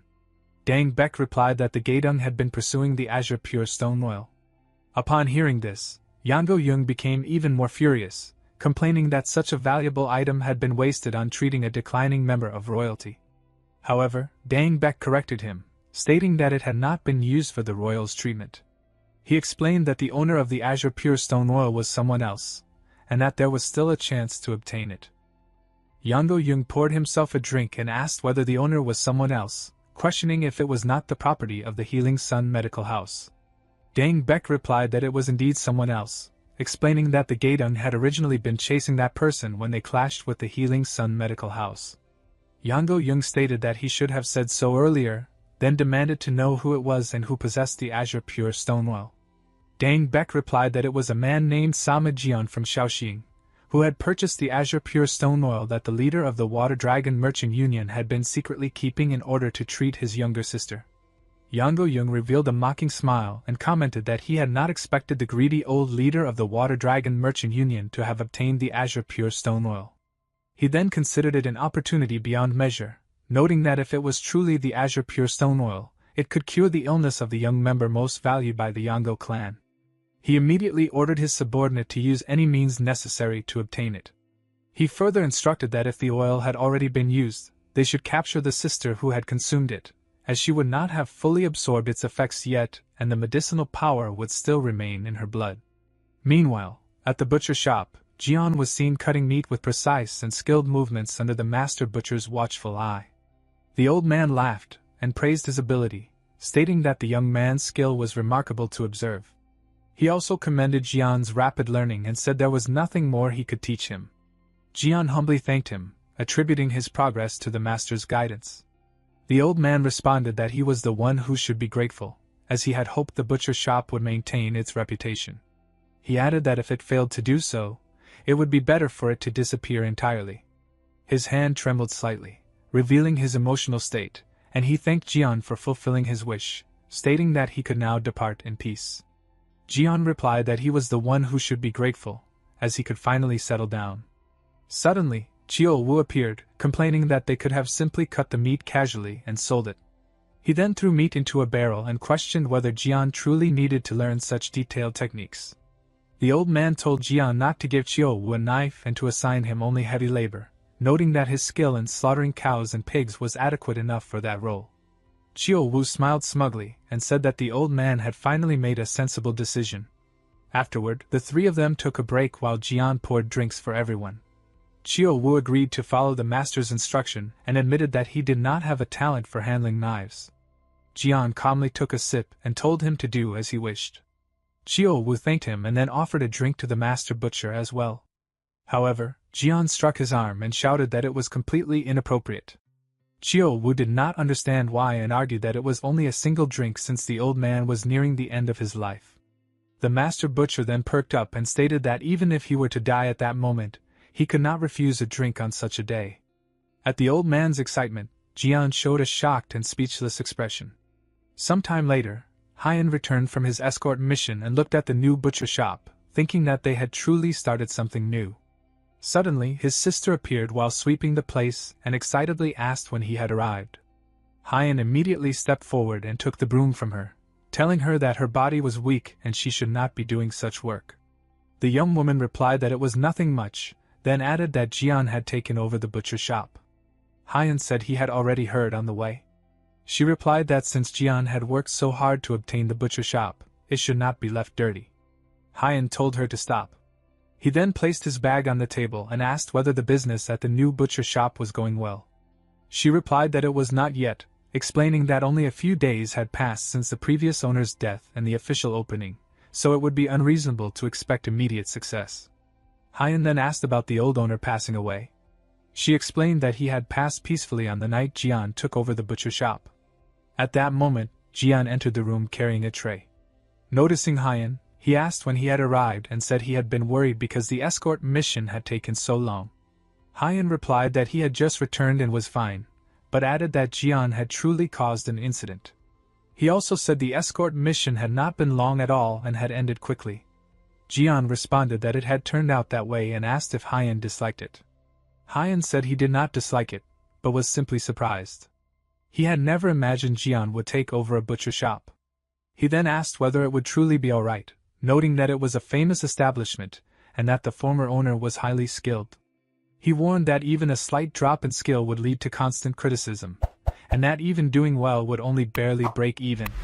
Jian reassured him not to worry, stating that he had confidence, and that if they were to make a living, all of them would need to work hard. Suddenly, Guangho appeared in the distance, shouting desperately for his siblings. Jian stopped what he was doing and asked what was happening outside. The youngest rushed in and shouted that they had finally arrived. Chio Wu lost patience, grabbed him by the ear, and demanded that he stop talking nonsense and explain properly. Guangho shouted for him to let go and complained about the violence. Chio Wu released him and laughed, saying it was a sign of affection, then added that he had never seen real violence, and offered to demonstrate it. Guangho rubbed his ear and declined, saying he had heard the same thing before. He then turned to Jian and revealed that a messenger from the clinic had arrived. Everyone reacted in surprise. Guangho explained that the doctor who had gone to Hangzhou had returned and instructed them to bring the sister immediately. Without hesitation, Jian removed his apron and said they should leave at once. Sometime later, they arrived at the clinic, where a large wooden sign stood at the entrance.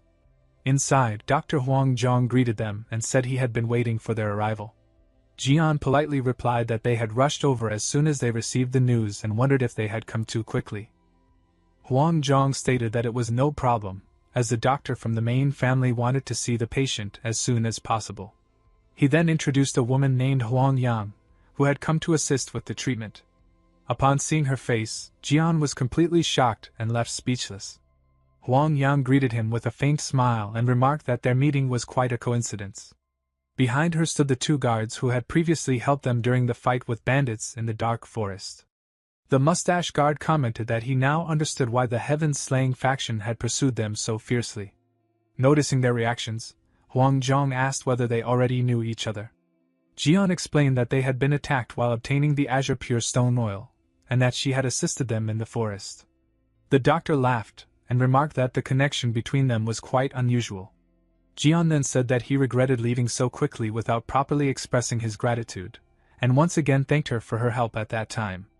Huang Yang replied that there was no need, explaining that since he had been urgently trying to obtain the notoriously rare azure pure stone oil for his sick sister, he must have been pressed for time. Jian then introduced Gina, stating that she would be the one undergoing examination. Gina introduced herself and said she looked forward to the treatment. Huang Yang responded warmly, calling her as beautiful as a celestial maiden and adding that she should be the one requesting cooperation. She then explained that illness could not be cured by a physician alone, and that only when both patient and physician worked together could a disease be overcome. Gina nodded in agreement, and Huang Yang smiled in satisfaction at her response. She then asked everyone to leave the room so she could examine her alone. Some time later, about half an hour passed while the others waited anxiously outside. Chiao Wu complained about the long wait, while Jian remained silent, watching the door. Finally, the door opened and Huang Yang stepped out. Jian immediately rushed forward and anxiously asked about his sister's condition. With a serious expression, Huang Yang revealed that she had identified the illness. She explained that Gina had been born with heavenly Yin divine veins. Huang Zhang, confused, asked whether it was heavenly Yin divine veins and not the 9 Yin severed meridians. Huang Yang explained that while they were similar, they were different conditions. She added that just before leaving the main family, she had encountered a patient with the same symptoms. At first, she had mistaken it for the 9 Yin severed meridians and attempted treatment, but something had felt wrong. She had noticed a subtle difference, and only after discovering records of the heavenly Yin divine veins in the main family archives was she able to correctly identify the condition. Chiao Wu then asked whether it could be cured. Huang Yang replied that she could not give a definite answer. She explained that the previous patient had already missed the proper timing for treatment. However, according to the records, the main family's acupuncture techniques did have an effect on the heavenly Yin divine veins. Chiao Wu then asked what had happened to the patient mentioned in the records and whether they had survived. At that question, the doctor fell silent and looked away, indicating that the answer was not a good one. Night fell over the clinic, and a thick fog spread across the entire courtyard. Sama Jian sat silently while Guangho, unable to hide his concern, asked whether things would go well. Chiao Wu responded with irritation, questioning why he kept asking and insisting that it had to go well. There was no other outcome. Guangho, still uneasy, wondered how long it would take to get the results. Chiao Wu pointed out that not even 10 minutes had passed and that the treatment had likely not even properly begun yet. Jian and Chiao Wu waited in silence, their expressions heavy with worry. The tension was especially visible in Jian's eyes, which revealed the depth of his fear. His thoughts drifted back to earlier, recalling how Huang Yang had hesitated to explain what had happened to the patient mentioned in the records. Remembering her expression, Jian had lowered his head and quietly concluded that the treatment must have failed. Huang Yang had confirmed his fear, and Jian had immediately demanded to know why it had failed. The doctor explained that, first, it had been far too late. The patient had been 21 when she came to the main family, and by then, the Yin energy had already seeped deep into her marrow, rendering all medicine useless. Second, although the symptoms seemed similar, the Yin energy within someone born with the heavenly Yin divine veins was far more powerful than that of the 9 Yin severed meridians, making the condition far more severe. Physician Huang Zhang, surprised, questioned this explanation. He pointed out that no one with the 9 Yin severed meridians had ever lived past 18, yet this patient had survived until 21. Huang Yang clarified that it was only due to the azure pure stone oil that the patient had managed to cling to life beyond 20. Even so, Jian had muttered bitterly that she had still died despite taking such a rare medicine. Huang Yang then added that if the main family's acupuncture had been applied at the same time as the azure pure stone oil, the outcome might have been different. In response, Jian had simply requested that she take good care of his sister, emphasizing that she was one of the few precious family members he had left. The doctor had remained silent, clearly understanding the weight behind that desperate plea. Returning to the present, those memories weighed heavily on Jian's mind. Although Huang Yang had spoken calmly, he could not shake his unease. He wondered what he would do if something went wrong, even in the slightest. Nearby, Guangho complained that it felt like 2 hours had already passed, coughing as he spoke. Chiao Wu immediately told him to be quiet. Suddenly, Guangho flinched, sensing something approaching. Before he could react further, Chiyo Wu struck him, knocking him unconscious. Chiyo Wu then asked if Jian had sensed it as well. Jian confirmed that he had, his gaze sharpening as he remarked that unwanted guests had arrived. Together they turned toward the bamboo forest from which the presence emanated. The thick fog and dense bamboo created an atmosphere filled with tension and danger. Moments later, a group of armed men emerged, rushing through the trees. Among them, Dang Bek demanded to know their location, while another reported that they were the central guards and needed to hurry. Dang Bek declared that their primary objective was the Azure Pure Stone Oil. He assigned the assault on the medical house of the living immortal to himself, the Vice Hall Master, along with Squads 1 and 2, while instructing Squad 3 accordingly. His subordinates acknowledged his orders, and he commanded them to ensure that no one escaped, to secure the front gate first, and to move immediately. The men scattered at high speed to carry out their mission. However, before they could proceed, Chiyo Wu suddenly appeared in front of them, mocking them as rats. The group halted in shock at his sudden appearance. Without hesitation, Chiyo Wu struck one of them, crushing his head with a single blow. The leader stared in disbelief at the display of strength, stunned by what he had just witnessed. Facing Chiyo Wu, he demanded to know who he was. Chiyo Wu mocked the intruders, questioning what they were doing, dressed the same and rampaging around in a group. Dang Bek, seeing the corpse of his subordinate, was inwardly shaken. He recognized that killing with a single strike required immense skill. However, judging by Chiyo Wu's appearance, he doubted this man was the one they had been searching for, Sama Jian. Without hesitation, Dang Bek ordered that he would personally deal with Sama Jian and left Chiyo Wu to his subordinate. With that, he dashed forward at incredible speed, leaving a trail of energy behind him. Chiyo Wu turned in surprise as he sensed the sudden movement, commenting that the man was far too fast for him to easily keep up. When one of the goons questioned why he wasn't trying to stop his boss, Chiyo Wu seemed genuinely confused and asked if the man had used a lightness skill. The goon confirmed it, warning that his comrades could be in danger. Hearing this, Chiyo Wu chuckled and mockingly asked if they were worried about his boss. With a confident grin, he proposed a bet, wondering which of their leaders would fall first. Provoked, the man grew angry, unable to tolerate Chiyo Wu's arrogance. He prepared for battle, only for Chiyo Wu to invite all of them to attack him at once. The fight erupted instantly. The enemies launched a coordinated assault, charging from all directions to surround him. Yet Chiyo Wu stood firm, a mocking smile on his face as they leapt at him simultaneously. In the next moment, a massive burst of energy exploded outward, sending every attacker flying. Watching from a distance, their leader felt the sheer force of the attack and was stunned by Chiyo Wu's overwhelming strength. Realizing his men were in danger, he decided to quickly eliminate Sama Jian, retrieve the item, and return to assist his ally. However, just as he resolved himself, Sama Jian suddenly appeared before him, calmly asking what he was thinking about so intensely. Startled, the man realized he hadn't sensed Jian's presence at all. He immediately reached for his sword, preparing for combat.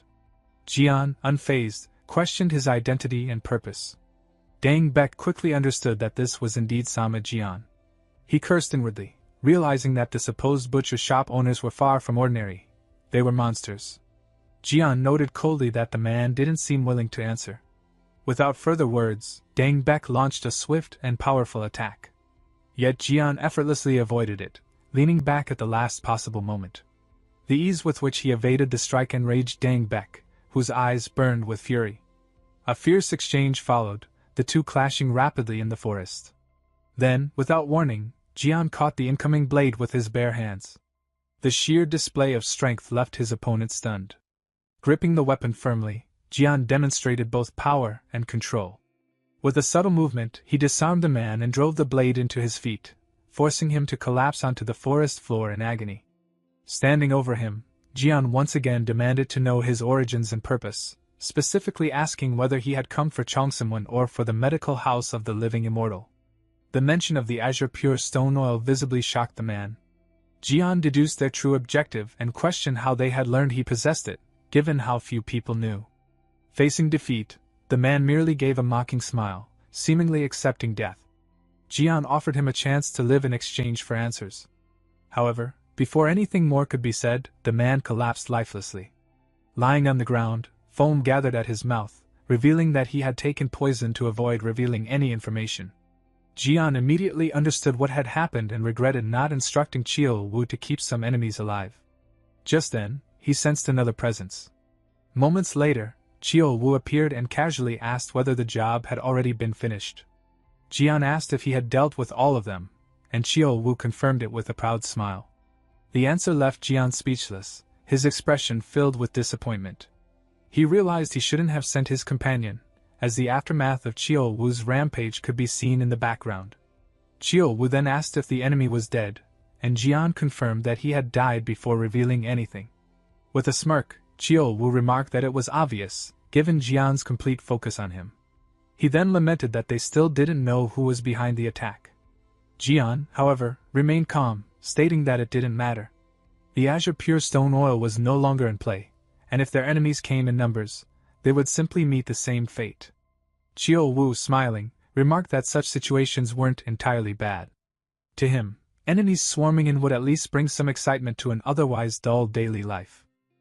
The young man grew serious and questioned Chiyo Wu's earlier words about boring daily life and vitality, asking if he wanted to see more blood despite having already witnessed so much. Chiyo Wu became slightly embarrassed and quickly clarified that it was not what he meant. Jian then stated that what he truly disliked was having his peace disturbed, and Chiyo Wu agreed with him. After that, Jian instructed Chiyo Wu to clean up the remaining mess by himself. Chiyo Wu was visibly shocked, but Jian explained that he had gotten carried away and would be moving ahead first, leaving the cleanup of the bamboo forest to him. Chiyo Wu complained inwardly, wondering how he was supposed to finish everything alone. Some time later, he eventually arrived back at the entrance after completing the cleanup, and silently acknowledged the job was done. Inside the room, Jian heard the door open and saw Chiyo Wu return. However, upon sensing something, Jian immediately questioned whether he had set the forest on fire. Chiyo Wu gave an awkward laugh and explained that there had been too much blood on the bamboo, then quickly changed the subject, asking if the matter was still unresolved and why it was taking so long. Jian calmly replied that it would go well. Chiyo Wu then mentioned that the family of the living immortal healer was involved and that they even possessed the Azure Pure Stone Oil, but Jian interrupted him, stating that the person in question was coming out. At that moment, the door opened and Huang Zhang stepped out, coughing heavily and appearing exhausted. Without hesitation, Jian rushed forward and anxiously asked about his sister's treatment. The doctor explained that the golden needle acupuncture performed that day had gone well and that her condition had clearly improved. Upon hearing this, both companions were left completely shocked and speechless. Overcome with relief and gratitude, Jian took the doctor's hands and repeatedly thanked him for his help. The doctor, smiling calmly, invited them inside so he could explain everything in detail. Inside the room, Huang Yang was seen coughing repeatedly and appearing weak after the procedure.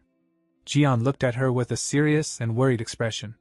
Huang Yang explained that the foul smell in the room was due to the expulsion of turbid qi from the patient's body. A guard with a mustache stated that circulating qi should be the priority for her condition. Huang Yang responded that it was not that severe. She further explained that they had done their best using the Azure Pure Stone Oil along with her family's golden needle acupuncture, but they had ultimately failed to achieve a complete cure. Jian asked in confusion whether she had not just said the patient had improved. Huang Yang clarified that the patient had indeed improved significantly compared to before, but a full recovery had not been achieved, and she apologized for that. Jian responded that he had heard the procedure was one that could also harm the physician, and he expressed nothing but gratitude. Huang Yang, however, questioned the idea of harm, stating that it had actually been a fortunate opportunity for her. She explained that encountering such a rare condition and being able to use the Azure Pure Stone Oil had been valuable, and that treating patients was naturally the duty and principle of a physician. Chiyo Wu showed a furious and dissatisfied expression at the outcome of the treatment. He commented that he had felt uneasy ever since Huang Yang mentioned that others had already failed before. Because of this remark, the doctor's two guards turned serious and visibly irritated. Chiyo Wu then became angry and told his boss that enough had been said, insisting that in the end it was all just empty words. With a mocking smile, he repeated the phrase, "Stroke of luck," adding that it must be nice for her. The guards immediately became enraged and shouted, asking if he was insulting the young lady and the main house. With his eyes glowing, Chio Wu questioned whether he had said anything wrong and then released aura shockwaves that pushed them back, leaving the doctor and others completely shocked. A powerful aura surrounded him, but Jian called out his name to stop the escalation. With his eyes glowing red, Jian ordered Chio Wu to apologize immediately. Huang Yang, sensing the pressure of the aura, was shocked and thought that Jian might even be stronger than Chio Wu. Without hesitation, Chio Wu bowed and apologized, shocking everyone with his obedience. Jian then also apologized for his friend's behavior and stated that he would take responsibility as well. Huang Yang responded that there was no need, adding that she herself should apologize for the situation. She explained that while she had hoped for no complications, she could not completely rule out the possibility of a relapse. Huang Zhang immediately dismissed the concern as nonsense, stating that the golden needle acupuncture had been flawless in anyone's eyes and could not have been performed better. However, he added that the condition was far more vicious than the 9 severed meridians, and there had been a miscalculation. Jian, confused, asked for clarification and tried to understand what had actually gone wrong. Huang Zhang revealed that he had overestimated the power of the azure pure stone oil, shocking Jian. He further explained that the medicine alone was not enough to suppress the illness's energy. Chio Wu grew frustrated and questioned what kind of medicine would ever be sufficient if even such a rare item had failed. Huang Yang explained that it was not about sufficiency, but about suitability, stating that different conditions required different remedies, especially in cases of extreme and unbalanced energies. Jian realized that his sister's condition required a more specific treatment, and Huang Yang confirmed this. With a determined expression, he asked what kind of medicine was needed to save her life. The doctor revealed that the required item was the Shaolin Great Revitalizing Pill. Sometime later, the scene shifted to the butcher shop, where a man was seen walking peacefully on a sunny day. Inside the shop, Chio Wu was eating and casually asked if they were going to rob someone, leaving Jian confused. The big man then took a drink and clarified that he was referring to the Shaolin Temple. Jian remained silent. Chio Wu asked if he intended to go, and Jian replied that he would think about it since his sister's condition had improved. Chio Wu understood that he would eventually go, but Jian firmly refused for the moment. Surprised, Chio Wu listened as Jian explained that the doctor had assured him his sister would be fine for now.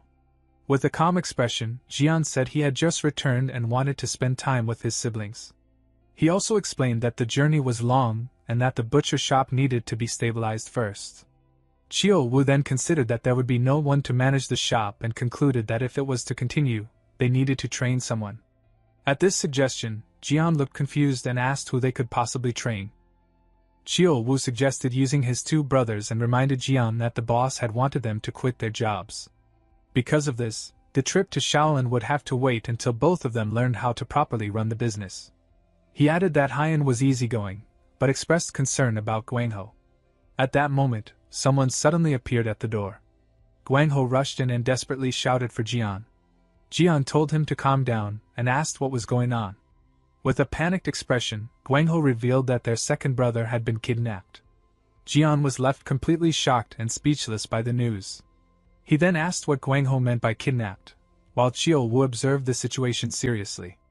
Guangho explained that his brother had been taken by bandits during an escort mission for the agency. Filled with anger, Chio Wu wondered what kind of bandits would dare to do such a thing. After hearing this, Jian decided they needed to go to the agency where Haiyan worked first. Sometime later, they arrived in front of the large gate of the Juhi Escort Bureau. The boy confirmed this was the place, and the group prepared to enter and investigate. Inside the courtyard, the place was crowded with people. Many were asking about their kidnapped relatives. An official from the Juhi Escort Bureau tried to calm the crowd, telling them that negotiations with the kidnappers were currently underway. Someone in the crowd questioned what kind of negotiations were being discussed. An agency member explained that he could not reveal details, but assured them that the hostages' lives were the top priority and asked for trust so everyone would return safely. A young man remarked that it sounded like a standard response and suggested they go ask directly. Guangho stepped forward and asked whether a rescue team would be sent, surprising the official. When asked who he was, Guangho introduced himself as Huang Haiyan's brother. The official expressed sympathy and stated that the agency intended to resolve the matter through negotiation, then again asked the crowd to wait patiently before returning inside without further explanation. Chio Wu commented that the man did not seem sincere, and Guang Ho agreed that something felt suspicious. He suggested speaking with one of Haiyan's colleagues. He then approached an escort warrior named Zhang Xiang and directly asked what was really happening and whether negotiations were truly underway. Zhang Xiang hesitated but confirmed that negotiations were ongoing and that everyone would return safely soon. Guang Ho did not believe him and pulled him aside to speak privately. Seeing this, Jian told Chio Wu that they should follow them to hear the conversation. In an alley, Guang Ho demanded the truth and told Zhang Xiang to stop avoiding the question. Zhang Xiang finally revealed that the bandits were demanding money, and the amount was extremely large. Guang Ho immediately asked how much, and Zhang Xiang revealed the ransom was 100 taels of gold. Guang Ho was left completely shocked and speechless. At that moment, Jian's voice was heard asking again to confirm the ransom amount, ensuring it was indeed 100 taels. Zhang Xiang, surprised, asked why they had not come inside. Jian explained that they had intended to, but the youngest among them had fainted suddenly. Zhang Xiang became worried and asked about Gina's condition. Jian replied that she had likely fainted due to shock from something she heard. Zhang Xiang then asked if she was feeling better, and Jian confirmed that she was now fine. With a sigh, Zhang Xiang said that was at least a relief and felt somewhat calmer about the situation. Chio Wu then questioned how an agency as small as theirs could even manage a ransom demand of 100 taels of gold. Zhang Xiang, slightly annoyed, replied that the Juhi Escort Bureau was actually quite large and well known throughout the region. Chio Wu then stared at him and asked whether they were planning something else, such as sending out a rescue squad. Zhang Xiang was completely shocked and asked how he had figured it out, since they had been trying to keep it a secret. The big man explained that the atmosphere alone made it obvious, though he questioned whether the agency could handle the situation on its own. Zhang Xiang revealed that they were expecting support from nearby forces and that messengers had already been sent to various locations. Chio Wu expressed doubt, stating that the bandits had likely already anticipated their response. Jian then asked what kind of bandits would do such a thing, since there was usually an unspoken boundary between bandits and official agencies. Zhang Xiang became angry and said they still had not learned their lesson even after the destruction of their fortress. Hearing this, Jian looked surprised and asked about the fortress. Zhang Xiang explained that the famous Golden Tiger Fortress had been completely destroyed not long ago, adding that the news had spread widely throughout the region afterward. Jian then asked whether the Golden Tiger Fortress had returned and what that meant for the current situation. Zhang Xiang explained that the leader who had previously left the fortress had now returned to his original position. Hearing this, Jian became serious and thoughtful about the new development. He then called out to his younger brother, who looked at him in confusion. Jian told him that he had asked the neighbor to look after Gina and instructed him to take proper care of her. Guang Ho asked where he was suddenly going, and Jian replied that he had somewhere to be. Chio Wu reassured Guang Ho, telling him that they had many connections and would find a way to rescue Haiyan, advising him not to worry and to take care of the youngest. The scene then shifted to the head office of the Juhi Escort Bureau. The agency chief was shocked by the report, and asked his subordinate if it was truly accurate. The subordinate confirmed it, and reported that a message from the Blaze Escort Agency had arrived confirming the situation. The chief, visibly relieved and excited, said that this was good news and that the heavens must be on their side. He then asked whether the warriors of the Namgung clan were truly assisting them. The subordinate confirmed that they had already departed for the Golden Tiger bandit camp. The chief, surprised, asked if they had moved that quickly, noting that the Blaze Escort Agency had been attacked by those same bandits before them. He insisted that they must hurry as well, since lives were at stake. The subordinate immediately responded that he would make the necessary preparations at once. The scene then shifts to the destroyed fortress, where bandits are stationed on guard duty. Inside a completely ruined room, a man is seen calmly drinking and eating as if nothing is wrong. The bandit chief questions whether there has been any reaction from the Juhi Escort Bureau and asks how many times they have cut off and sent the hostages' ears. One of his men reports that this is already the 4th time they have done so. The leader becomes furious, complaining that even after 4 hostages, there has been no meaningful response. The subordinate then reports a suggestion that has been made. He explains that the agency cannot prepare the full ransom at once and asks whether they would accept half first. The chief takes a sip of his drink, appearing somewhat interested in the proposal. The man continues, explaining that if half the prisoners are returned, the remaining ransom money will be prepared. The leader angrily complains that the reputation of Great No Gook has fallen and questions who destroyed the fortress while he was away.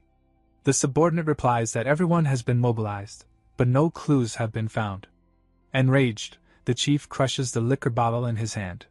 His eyes glow as he states that he wants to find the culprits, but rebuilding the fortress must come first. He explains that he had even bowed to the Green Forest and received support from the head patrol and elders, and now he intends to exploit them fully. He orders that the captive's eyes and ears be removed and sent ahead of schedule. The subordinate immediately agrees. At that moment, a man suddenly appears and suggests that instead they should cut off the captives' heads and send them next time. The fortress chief turns toward him with a furious expression. The newcomer identifies himself as the chief inspector and warns that pushing things further will provoke a serious response, as sects and clans connected to the agency may form a subjugation squad. With a malicious smile, the inspector states that this is exactly what he wants. He claims that even if a subjugation squad is sent, the elders, the supreme masters of the 18 Green Forest strongholds, are on their side, making it irrelevant. His companions agree, stating that unless the Imperial Army intervenes, there will be no surprises. The fortress chief falls silent, seemingly accepting the plan. He then orders his subordinate to behead a hostage and send it to the agency immediately. Suddenly, a massive explosion destroys part of the wooden wall. The bandit chief turns around in shock, completely stunned by the sudden attack. A moment later, Chiol Wu appears through the smoke, kicking through the debris in his path. Jian lands behind him, and Chiol Wu casually remarks that the place has already been rebuilt quite a bit despite its ruined state. The enraged chief demands to know who they are and whether they are from the Juhi Escort Bureau. Chiol Wu responds that it seems a rescue team has indeed arrived. The inspector then questions them, asking if they are not the rescue team, then what they are. Jian steps forward and states that there is no need for them to be curious about a pair who simply run a small shop in the market. He then asks whether the man is the leader of the Golden Tiger Bandit camp. With a mocking smile, the inspector asks what would happen if he is indeed the master of the place. With a cold expression, Jian declares that if he is the master of the fortress, then he must die. The leader of the Golden Tiger Bandit camp, No GM, immediately unsheathed his sword in anger and shouted insults at the intruders. The inspector stopped him, telling him to hold on and instead capture them, noting that the elder's boredom had reached its limit. No GM sheathed his sword and acknowledged the order. The silver-haired elder, Peng, one of the supreme masters of the 18 Green Forests, stepped forward, expressing satisfaction at the timing as he had been growing bored. Chiol Wu pointed at the elders and told Jian that he would handle the rest while Jian dealt with the bandit chief. Jian questioned whether he simply wanted a fight, to which Chiol Wu replied casually that it would serve two purposes at once. Jian allowed him to proceed. Chiol Wu stepped forward, and after a brief moment of silence between him and Elder Peng, he launched an attack with a punch. The elder dodged immediately and countered with his staff, striking Chiol Wu's chest. However, the impact forced the elder backward due to Chiol Wu's defensive aura. Realizing that even such a powerful strike had been blocked, the elder understood that Chiol Wu was no ordinary opponent. He grew serious, circulating his internal energy and assuming a proper fighting stance. Chiol Wu found the situation amusing and remarked that the elder seemed at least to be a demonic path master, deciding that he would have to become serious as well. The elder, sensing Chiol Wu's calmness despite the pressure, recognized that his opponent was not someone to be underestimated. Chiol Wu provoked him, asking if he would attack or not. Angered, the elder charged forward again, convinced his next strike would land cleanly. However, his weapon shattered upon colliding with Chiol Wu's defensive aura. In response, Chiol Wu delivered a punch that sent the elder flying backward toward another elder. The second elder caught Peng and, shocked, asked if he was alright. Peng warned him to be careful before losing consciousness. Realizing that a top master like Peng Yo-sang had been defeated in a single exchange, the second elder was shaken by the realization of Chiol Wu's strength. Meanwhile, Chiol Wu jokingly complained that his opponent had managed to strike through his protective aura and asked Jian whether he had grown weaker or if the elder had simply been strong. Jian bluntly replied that he had grown weaker. Flustered, Chiol Wu admitted that he had become rusty from lack of proper combat, then challenged all remaining opponents to attack him at once. The inspector sought guidance, and the remaining elder decided they would abandon any concern for appearances. He would create an opening while everyone else launched a full assault. The elder charged first, but as he approached, Chiyo Wu struck him directly in the face while evading his attack, sending him crashing into the ground with enough force to shatter it. The inspector then ordered a full assault. The bandits rushed forward, but their swords shattered upon contact with Chiyo Wu's defensive aura. Chiyo Wu mocked them as insignificant, while the inspector warned them to evade his attacks. Before they could react, Chiyo Wu unleashed a burst of inner energy, blasting them all backward. The inspector, stunned by the overwhelming display of power, could only watch in disbelief. The remaining elder attempted another attack, but Chiyo Wu welcomed the challenge. The elder, determined not to die alone, gathered all his remaining energy into a final strike. Chiyo Wu dismissed the sentiment and met the attack head-on. Their fists collided, producing a shockwave, but the elder was quickly overpowered. Seizing the opening, Chiyo Wu delivered a final blow that killed him instantly. Seeing this, the inspector grew terrified. Chiyo Wu mocked him for attempting to save himself. The inspector desperately tried to bargain, claiming that his father was the chief of the Green Forest 18 strongholds, but before he could finish, Chiyo Wu silenced him and crushed his skull, killing him on the spot. Afterward, Chiyo Wu casually remarked that such moments of violence could be enjoyable. He then informed Jian that everything was finished. Jian turned his attention to No GM, stating that only he remained. No GM, realizing the overwhelming gap in strength, understood that his opponents had effortlessly defeated the Green Forest's top masters. Although he considered retreat, he was filled with anger and unwilling to accept defeat.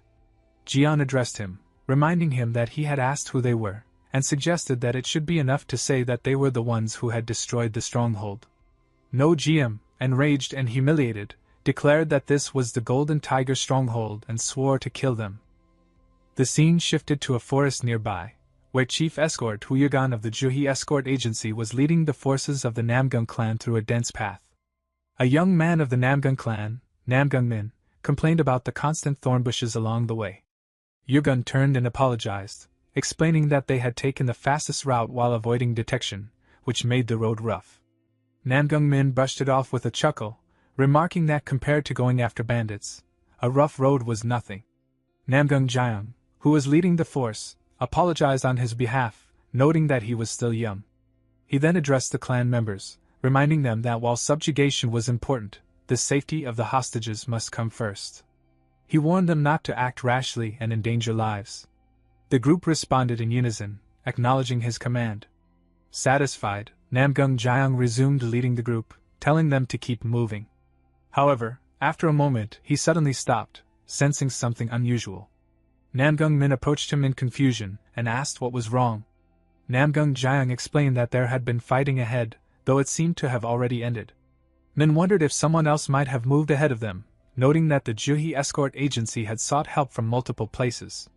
Jiang replied that it was hard to say but concluded that they should hurry.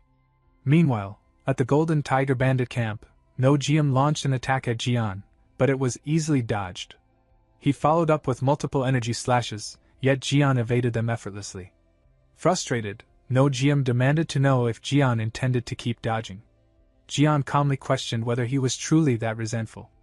Confused, No GM failed to understand, prompting Jian to clarify that he was asking if he resented the destruction of his stronghold. No GM admitted his resentment openly, declaring that the stronghold he had spent his life building had been destroyed and swearing revenge against Jian's clan and village. Jian challenged him, pointing out that the place had been built through exploitation, kidnapping, and suffering, questioning what there was to be attached to. No GM dismissed it as the nature of bandits, and questioned why it mattered to Jian. In response, Jian struck him with a powerful punch, knocking him to the ground and breaking his teeth. He then revealed that 12 years earlier, he had been captured on an escort route of the Yunsang Escort Agency, and sold to the demonic cult like livestock. As he spoke, Jian crushed No GM's leg underfoot, causing him to scream.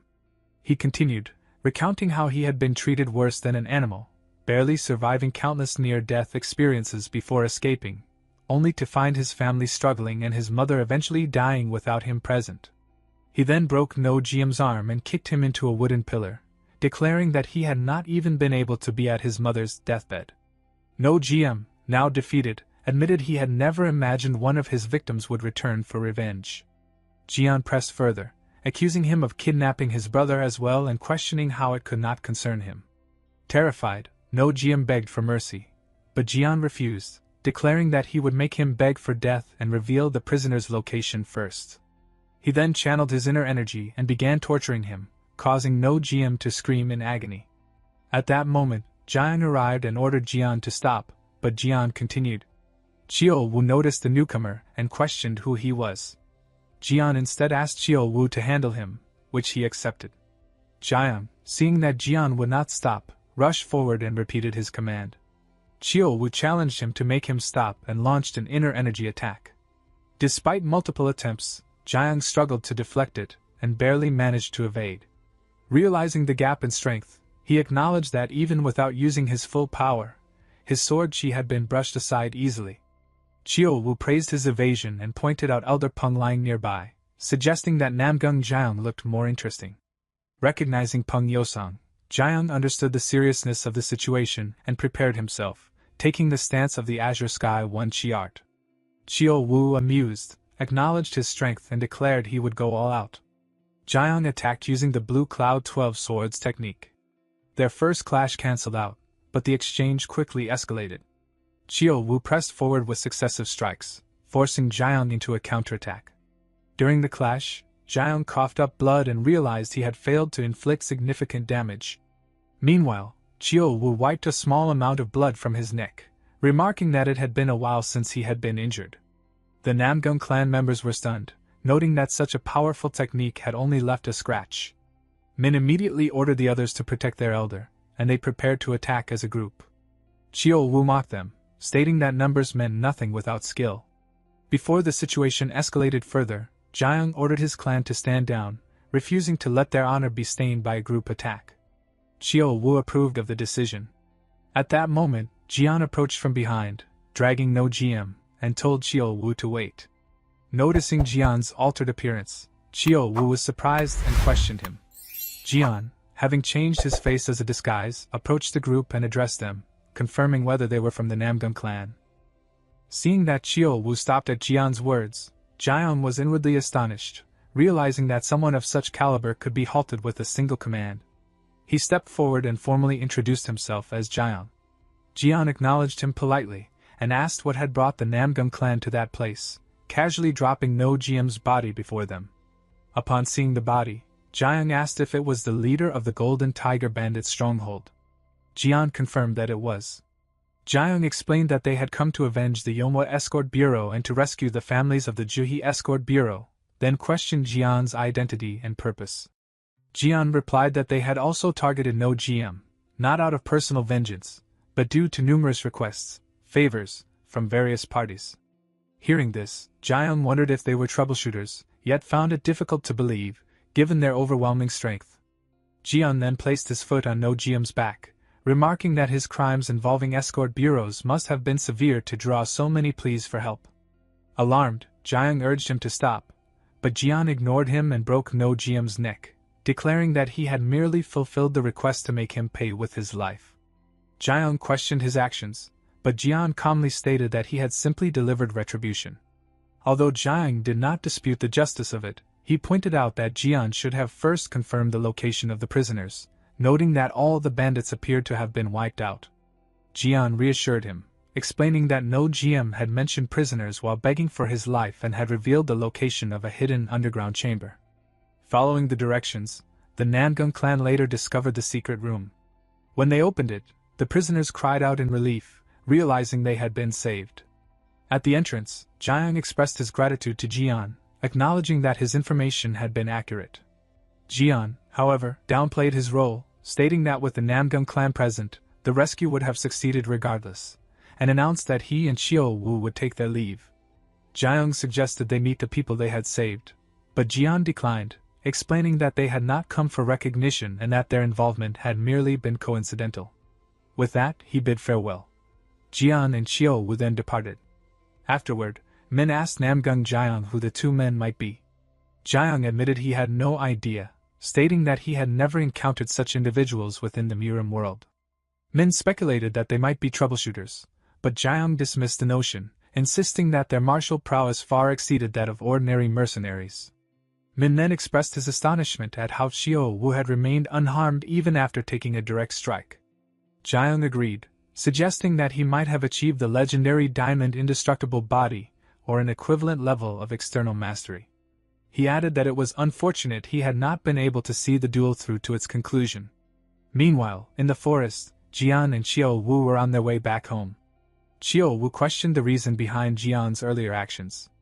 When Jian asked for clarification, he explained that he meant the sudden change in appearance. Jian revealed that he had disguised himself simply to avoid unnecessary complications, explaining that it would be troublesome if word spread that ordinary butchers had destroyed a bandit stronghold and clashed with a Namgung master. Xiao Wu acknowledged that such attention would indeed be bothersome, and Jian added that it could also expose their past, which was best kept hidden.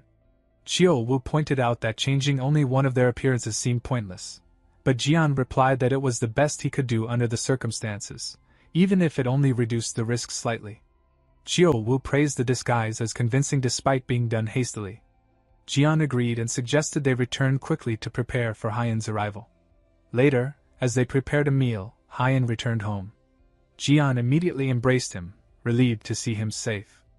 Haiyan apologized for causing worry, but Jian reassured him that he had trusted in his safe return, having heard that the Namgung clan had gone to rescue him. Haiyan clarified that while the Namgung clan had helped, they were not the ones who had actually saved him. Instead, the bandits had been defeated by someone else. His words caused a moment of silence. He glanced suspiciously at both Jian and Xiao Wu, while Xiao Wu feigned ignorance. Haiyan continued eating, then casually asked if he should now learn to work at the butcher shop. Guangho eagerly volunteered to teach him, recalling his own hardships under Xiao Wu, but before he could continue, Xiao Wu grabbed him by the ear and scolded him for not even managing his own duties properly. Dragging him outside, Xiao Wu declared that he would first inspect how Guangho had handled the shop in their absence. Watching this, Haiyan nervously asked if he would end up the same way, but Jian reassured him that there was no need, as he and Xiao Wu were sufficient for the actual work. Instead, Haiyan would take on the role of the shop's owner, which he readily accepted. The scene then shifted to the Yanggo clan. Inside a room, a guard announced the arrival of Lord Zhuaigong. Yanggo Yung ordered that he be let in. Upon entering, Zhuaigong confirmed that he had verified the matter. Yanggo Yung demanded to know what had happened in Shaoxing. Zhuaigong reported that the Black Cow squad had been completely annihilated. Shocked, Yanggo Yung questioned whether the Living Immortal Medical House was responsible. However, Zhuaigong dismissed this possibility, explaining that there had been no signs of a struggle involving them. Yanggo Yung agreed, stating that he had not raised such weak subordinates, and began to speculate about other possibilities, including Sama Jian.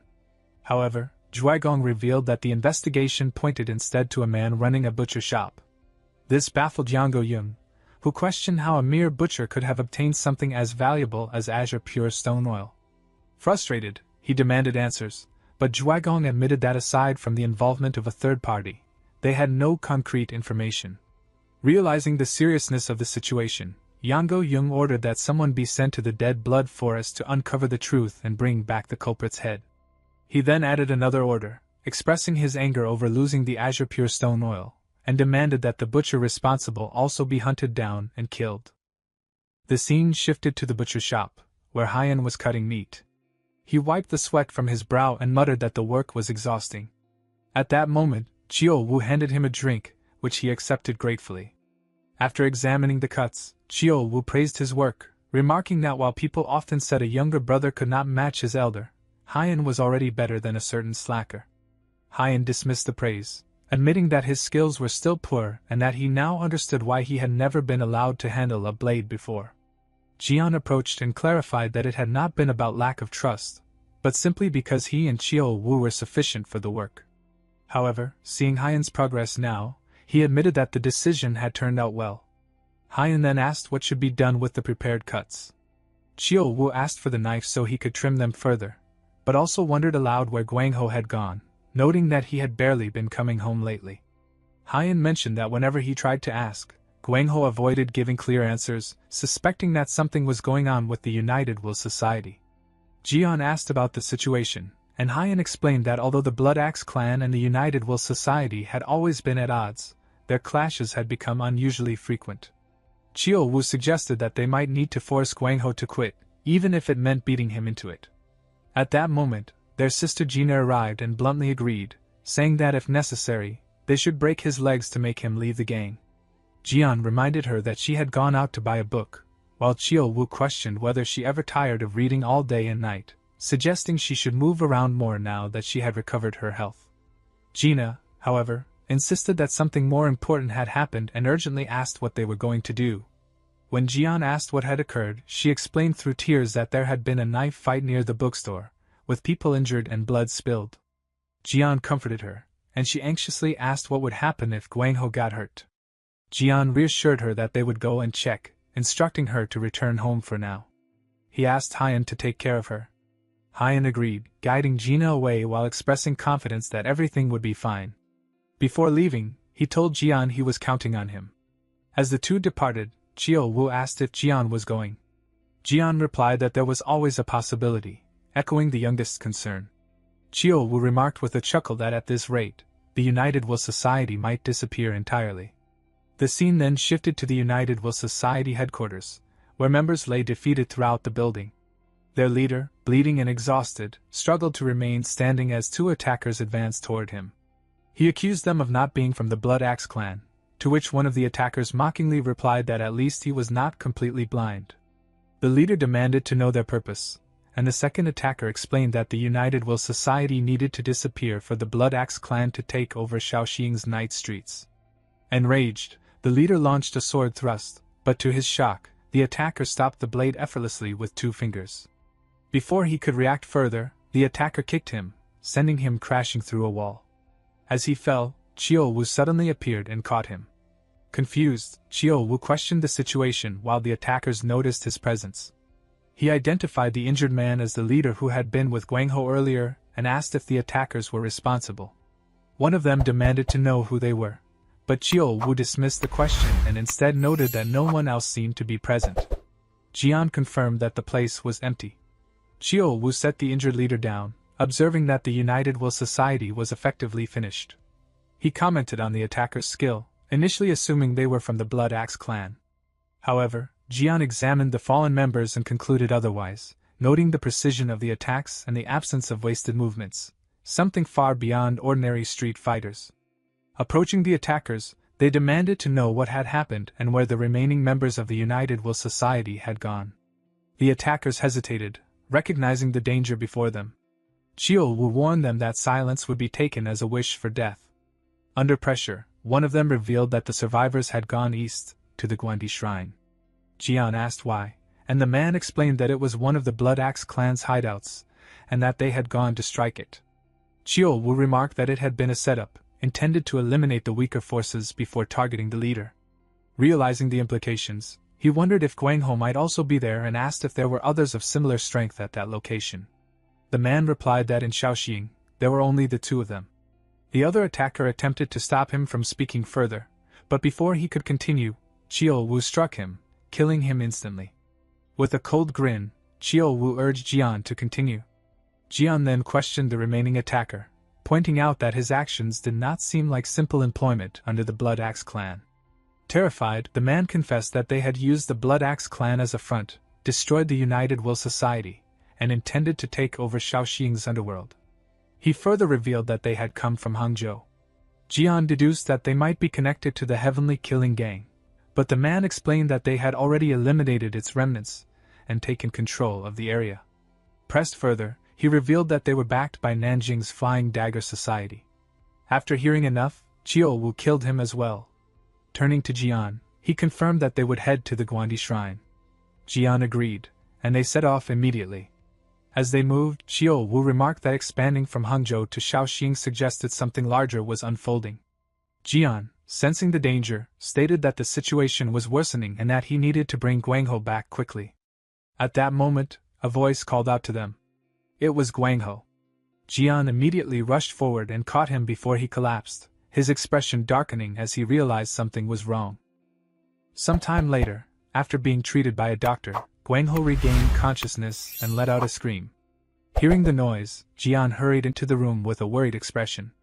The moment Guangho saw him, He weakly greeted his older brother, but Jian fell silent after seeing the extent of his injuries.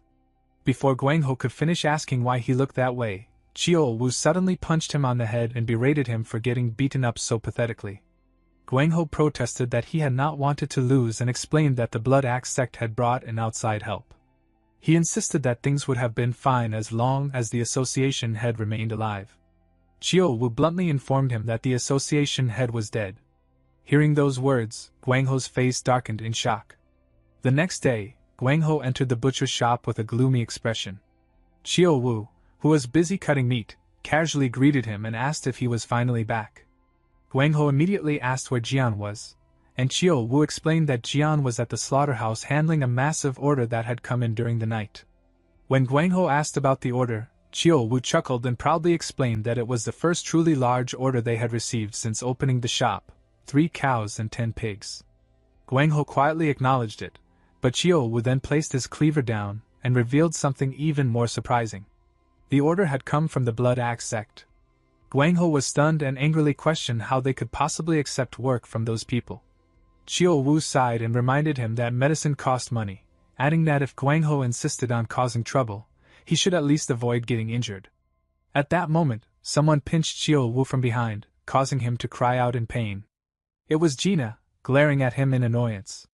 She scolded him for teasing Guangho when he was already feeling miserable. Then she turned toward Guangho and asked if he was still upset because of someone named Brother Chion. Guangho was shocked that she knew about him, but Gina casually explained that he talked in his sleep every night. When Guangho asked if he really did that, she confirmed it, and mentioned that Chion was the one who had helped him escape. Guangho fell silent as memories resurfaced.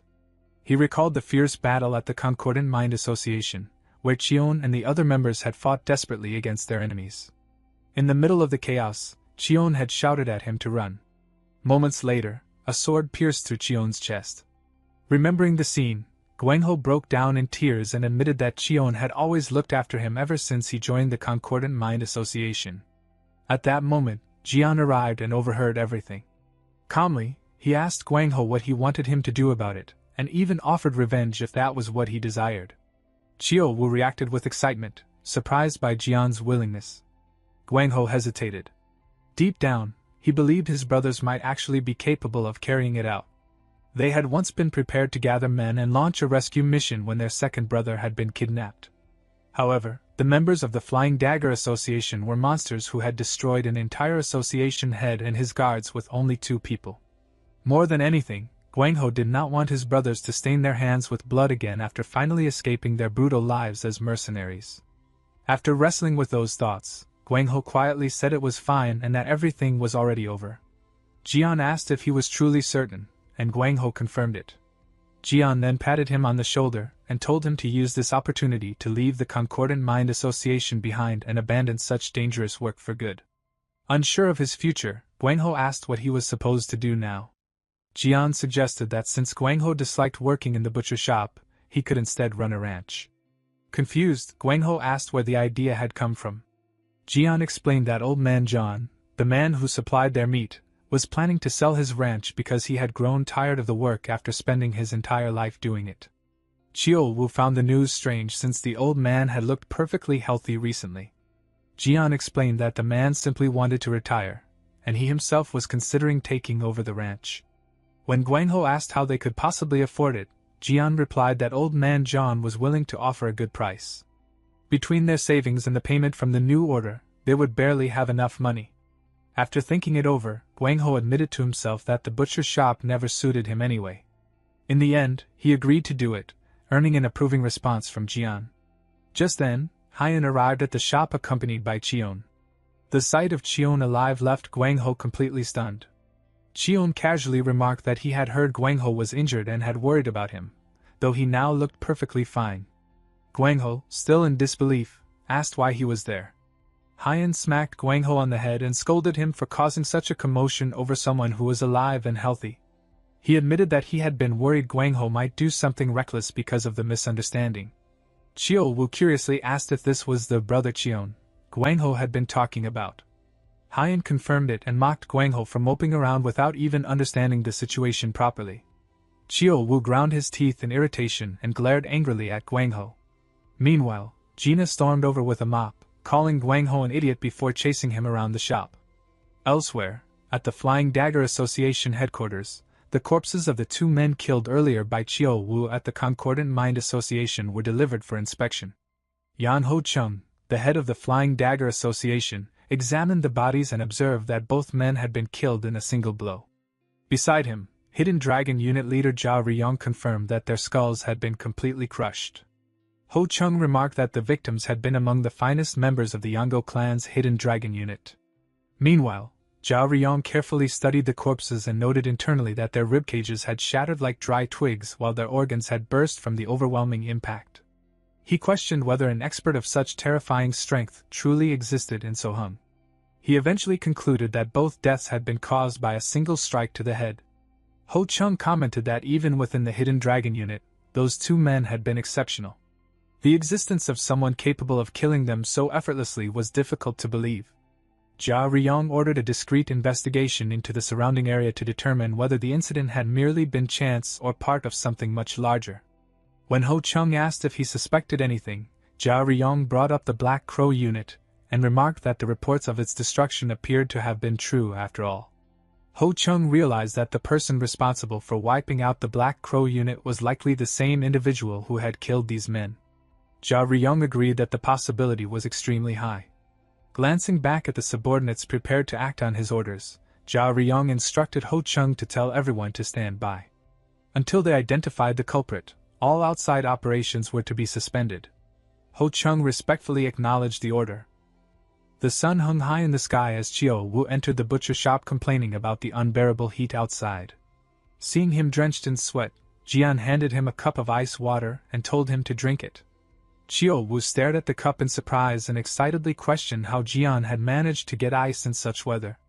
Jian explained that he had taken a block from the cellar because even the water stored in jars had become unbearably hot. After drinking deeply, Chiao Wu praised the decision but wondered whether Haiyan would scold Jian for using the ice. Jian casually replied that Haiyan was away collecting a payment from the Blood Axe sect. Moments later, Haiyan returned to the shop. Chiao Wu greeted him warmly at first, but his expression froze the moment he noticed the swollen bruise around Haiyan's eye. Jian immediately wrapped some ice in cloth and pressed it gently against the injury. Even while injured, Haiyan complained about Jian taking ice from the cellar again and worried they would run out before winter arrived. Jian ignored the complaint and demanded to know what had happened to his eye. Haiyan brushed it off as nothing, but Chiao Wu immediately guessed that the Blood Axe sect was responsible. Haiyan denied it, though Chiao Wu refused to believe him. Furious, he declared that he would kill those bastards. Jian quickly told him to lower his voice before turning back to Haiyan and ordering him to explain everything properly. Haiyan finally admitted that the Blood Axe sect had refused to pay the remaining balance. When he insisted on collecting the rest, they had beaten him up. Chiao Wu gritted his teeth, saying he had known it all along. Jian calmly asked how much money Haiyan had managed to collect. Haiyan placed a bag on the table and admitted it was only about half the amount owed. Jian remarked that at least it was not a complete loss, but Haiyan bitterly pointed out how much time they had wasted dealing with those people. Unable to contain his anger, Chiao Wu started toward the door and insisted on getting their money back personally. Jian stopped him and asked exactly what he intended to do. Chiao Wu bluntly answered that he intended to collect what they were owed. Jian glanced at Haiyan's confused expression before secretly using sound transmission to speak directly to Chiao Wu. He reminded him that the Blood Axe sect was backed by the Flying Dagger Association. Chiao Wu dismissed them as insignificant, but Jian warned him that the men they had encountered at the Concordant Mind Association were far beyond the level of ordinary Flying Dagger Association fighters. Someone even more powerful was supporting them from the shadows, and if those people became involved, things would grow dangerous. Chiao Wu argued that they could simply kill anyone who came after them, but Jian countered that more enemies would continue appearing endlessly. After some thought, Chiao Wu reluctantly admitted Jian had a point. Since he could not hear the sound transmission, Haiyan asked what the two of them were discussing. Chiao Wu casually brushed the question aside. Jian eventually decided that the loss was manageable, and suggested they simply treat the situation like being bitten by a stray dog. Chiao Wu angrily muttered that a mad dog only understood a beating with a club. Trying to calm the atmosphere, Jian suggested grabbing alcohol from the cellar and drinking together. Chio Wu reluctantly agreed to let things go for now, though he asked what they would do if the Blood Axe sect tried the same thing again. Jian calmly replied that if it happened again, they would indeed have to pick up the club. At that very moment, the front door of the butcher's shop was violently kicked open. A group of men entered, and their leader smugly announced that it had taken some effort to find the place. Hyan immediately recognized them as members of the Blood Axe sect. Chio Wu narrowed his eyes and asked whether they had followed Hyan back to the shop. The realization shocked Hyan. Jian immediately ushered Hyan inside and told him to stay out of the way while they handled the situation. Meanwhile, Chio Wu smiled at the intruders and casually asked what had brought them there. The leader explained that since they had recently collected payment money, it was now time to pay their taxes. Chio Wu questioned what taxes they were talking about, pointing out that they already paid enough. The man clarified that he did not mean government taxes, but theirs. Realizing the situation, Chio Wu bluntly accused them of extortion. The leader arrogantly claimed that the butcher's shop only operated safely because the Blood Axe sect protected it. According to him, such protection required effort, so the shop owners should pay fairly for the arrangement. He described it as a mutually beneficial partnership. Chio Wu mocked the long explanation and told him to simply call it protection money. The man agreed and declared that they were finally speaking the same language. Chio Wu then stepped forward and coldly remarked that he did not remember ever asking for protection. As he released his overwhelming aura, he asked the men to look carefully and decide whether he seemed like someone who needed protection from anyone. The leader immediately became nervous. Deep inside, he could not understand how a mere butcher could possess such terrifying pressure. Chio Wu sneered at them as pathetic scumbags before casually grabbing a slab of meat hanging nearby and hurling it straight at the leader. The sheer force behind the throw blasted the leader and his subordinates out through the front door. Stepping outside afterward, Chio Wu shouted that if they ever returned, he would wring every last one of their necks. Terrified, the gang members fled without looking back. Watching them run away, Chio Wu burst into laughter. Jian asked whether he had enjoyed himself. Chio Wu admitted that the sheer stupidity of beggars demanding protection money had been too amusing to ignore. He explained that he had actually held back because of the younger members of the household, and claimed he had merely sent the intruders away with some kind words. Jian dryly pointed out that throwing them through the front door hardly counted as kindness. Chio Wu simply argued that they had still walked away alive. Afterward, Chio Wu asked how Hyan was doing. Jian explained that Hyan still had not calmed down and had never expected the Blood Axe sect to come directly to their home. According to him, the gang had become increasingly bold lately. Chio Wu asked if Jian was really willing to let things continue like this when trouble was already reaching their doorstep. Jian narrowed his eyes and thought silently for a moment before finally deciding that enough was enough. Calmly, he announced that it was time to pick up the club. The statement caught Chio Wu completely off guard. Later that night, the scene shifted to the Blood Axe sect headquarters. Chio Wu observed the martial artists guarding the entrance, and mocked them for trying to imitate a real martial arts sect. Without alerting the guards, he and Jian slipped inside unnoticed. As they moved through the compound, Chio Wu quietly asked what the plan was. Jian replied that they would keep things quiet, finish quickly, and leave. Chio Wu chuckled and remarked that it was a perfect night for work. Jian agreed, noting how the moonlight illuminated everything clearly. Spotting their destination ahead, he told Chio Wu to make it quick as the two continued deeper into the sect grounds. They spotted 3 guards standing outside the building's entrance. Before the guards could react, 3 stones flew through the air and struck them in the head, knocking them unconscious instantly. Seeing this, Jian calmly told Chio Wu to move them away just in case. Chio Wu picked up the unconscious guards and dragged them aside. As he returned, he remarked that the heavy security confirmed this was definitely the right place. He also found it strange that after so many people had died there a few days earlier, these men did not seem frightened at all. Jian replied that anyone who cared about such things would never have taken over this place to begin with. Chio Wu then approached the wall and casually threw the unconscious guards outside before quickly returning. Jian told him it was time to go in, and the two headed inside. A short while later, they arrived at a bedroom where a middle-aged man was sleeping loudly between 2 young women. Seeing the scene, Chio Wu's expression darkened as he muttered that the man was living like a prince. Jian immediately raised his hand and infused it with aura before directing it toward the 2 women, sending them into a deep sleep. Afterward, he told Wu to wake the man up.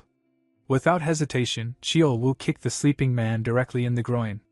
The man jolted awake with a scream of agony. Wu grabbed him by the hair and hurled him off the bed onto the floor. Watching this, Jian commented that even if Wu was jealous, that had gone a little too far. Wu casually claimed it had been an accident. Groaning in pain, the man shouted for his guards and demanded to know where they were. Jian stepped closer and informed him that it was useless since no sound from the room would escape outside. He then asked if the man was the leader of the Blood Axe gang. The man remained silent. Wu picked up a bottle of alcohol from a nearby table and took a drink before warning the man to answer before he made sure he could never speak again. Terrified, the man immediately bowed his head and admitted that he was indeed the gang's leader. Jian nodded and stated that they had found the right place. He then asked if the leader knew why they had come. The leader nervously admitted that he did not. Wu suddenly hurled a glass toward him while sarcastically congratulating him. Just before the glass struck the leader's head, Jian used his aura to shatter it into tiny fragments. Jian told Wu to stop fooling around. Witnessing the display, the leader trembled in fear as he realized the two men were martial masters. Jian then calmly explained that he had no interest in the Blood Axe gang or the Righteous Heart Association and had no desire to take the leader's position.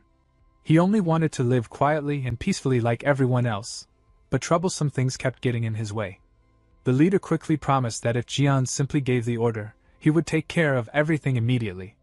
Jian replied that he would trust him, then casually brought up the protection money the gang had recently been collecting throughout the market.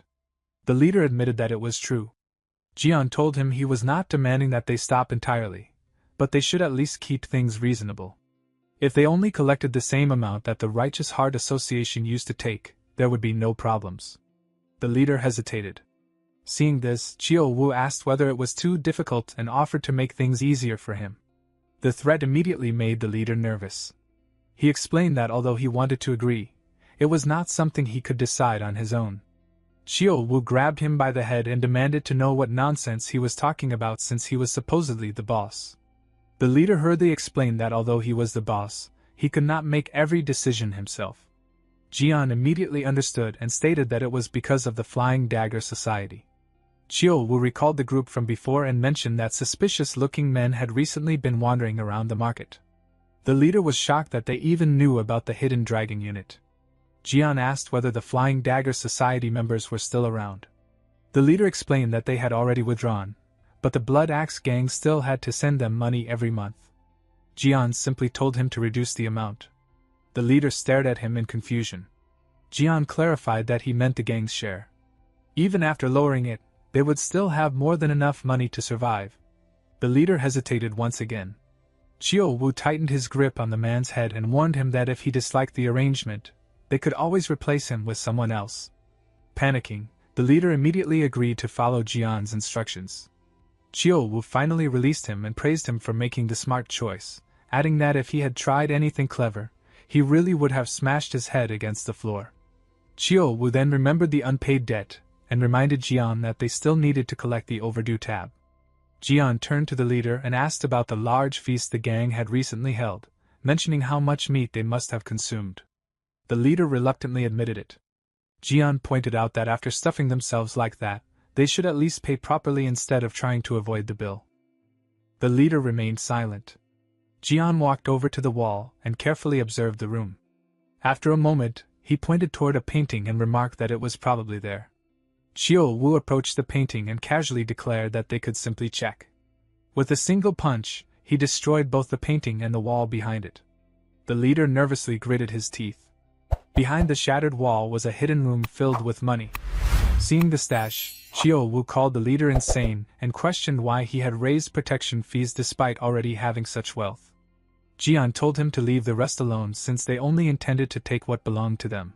He collected 3 bags of money and tossed them onto the floor, stating that it was payment for the meat. The leader nearly choked in disbelief at the ridiculous excuse. Jian then threw down several more bags and calmly added that the rest was interest for the delayed payment. Meanwhile, the leader could only grind his teeth helplessly as his fortune disappeared. Wu stuffed the bags into a larger sack and jokingly suggested charging medical expenses as well since it was unfair to get beaten up while collecting money. Jian agreed and picked up a box filled with expensive valuables like gold chains before handing it to Chiao Wu, saying it would cover the hospital bill. The leader noticed that there were still 2 large boxes and another bag of money left on the shelf and tried to reassure himself that enough remained. At that moment, Chiao Wu suddenly grabbed him by the collar and hurled him into the shelf. The impact sent him crashing to the floor. Smiling, Chiao Wu declared that they now needed to factor in the cost of his life as well. Terrified, the leader scrambled toward the remaining bag of money and offered it up immediately. Chiao Wu casually cleaned his ear with a finger and told him to do whatever he thought was necessary, adding that if it was still not enough, they could always start chopping off arms and legs. Shocked by the threat, the leader quickly surrendered the remaining bag and both large boxes.